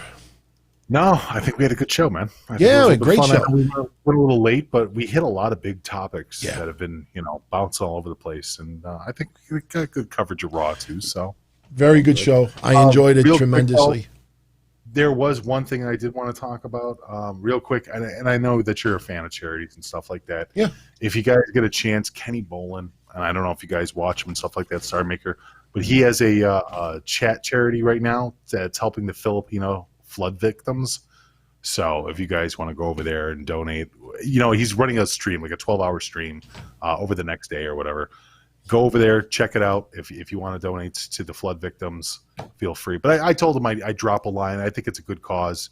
You know what I mean? Anytime that you can help out somebody that needs help, especially in this climate, I'm all for it. So, but other than that, fantastic show, and you know, looking forward to talking with you again, DT. Yeah, much love, Pat McGrath. Thank you for that, my friend.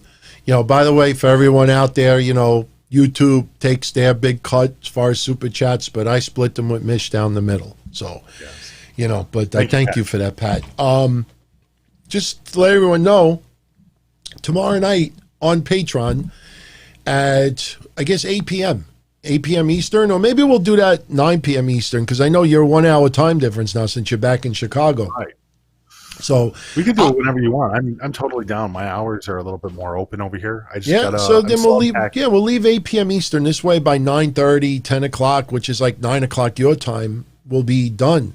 But tomorrow on Patreon, you and I return for breakfast soup. Now, I want to let everyone on Patreon know what we're doing. This is the plan for the next 2 weeks. Tomorrow, we were originally going to do just this regular breakfast soup with Q&A, you know, VIPers and everything else. But yesterday, I did blah, blah, blah on Patreon, and it was all Q&A. So everybody pretty much blew their load with the Q&As. So what we decided to do is tomorrow night, we're going to do the regular off the cuff that we always do. We did that A to Z 2 weeks ago that everybody had a hell of a time. Everybody was laughing. Basically, we went through the alphabet, everybody. We went from A to Z, and basically we would get to the letter A, and everybody live would just throw topics out there beginning with the letter A. And we would take turns. Mish would pick whatever topic he wanted to talk about with letter A, and I did B, and we did the whole alphabet. And some of the combo was just wacky. So I don't know if we're going to return with that tomorrow, but we're going to do another off the cuff tomorrow. And then next week, which will be the last Tuesday of the month, Mish, myself, and Kev Castle, we are going to do a Q&A together. So next Tuesday, we'll do the regular Q&A, you know, questions sent in and everything. And then that show will be, you know, the three of us doing a Q&A. Because now on Patreon, the last Tuesday of every month, we do a Q&A with us three. So if you want to go check it out, patreon.com/Don Tony. Patreon.com/Wrestling Soup. you could sign up for both, and believe me, the amount of content, you get 2 to 3 Patreon shows a week. So it'll give you your fill. Combined, it'll give you your fill of everything. So you'll get more than you could ever imagine. So, but no, you want to know something? We were planning on. Well, originally we wanted to break the Guinness World Record of the longest podcast live, but I know. That's a long ass difficult process, and it costs money too. What was the cost on it? Did we ever figure that out? I think it was $500. I think it was $500. But I think later on this year, I think maybe maybe we'll do that to celebrate 20,000. The quicker we get to 20,000, the quicker we can do this. If you're not a subscriber yet, everyone, hit the subscribe button. We're almost at 17,000. The channel's not even in existence for 8 months yet, and 9 months yet, and we're almost at 17,000 already. So maybe what we'll do is to celebrate 20,000. Maybe we'll do like a marathon show, and maybe we'll do it for charity, or at least half of it charity. I don't mind doing it. I'll do it for charity. No big deal at all. Yeah. So, Benjamin, it's a long-ass process for the Guinness World Record. It's not just submitting the money, but I think you could pay like expedited fees if you want it reviewed quicker. But, the wait to just be able to do it could be a year, 2 years.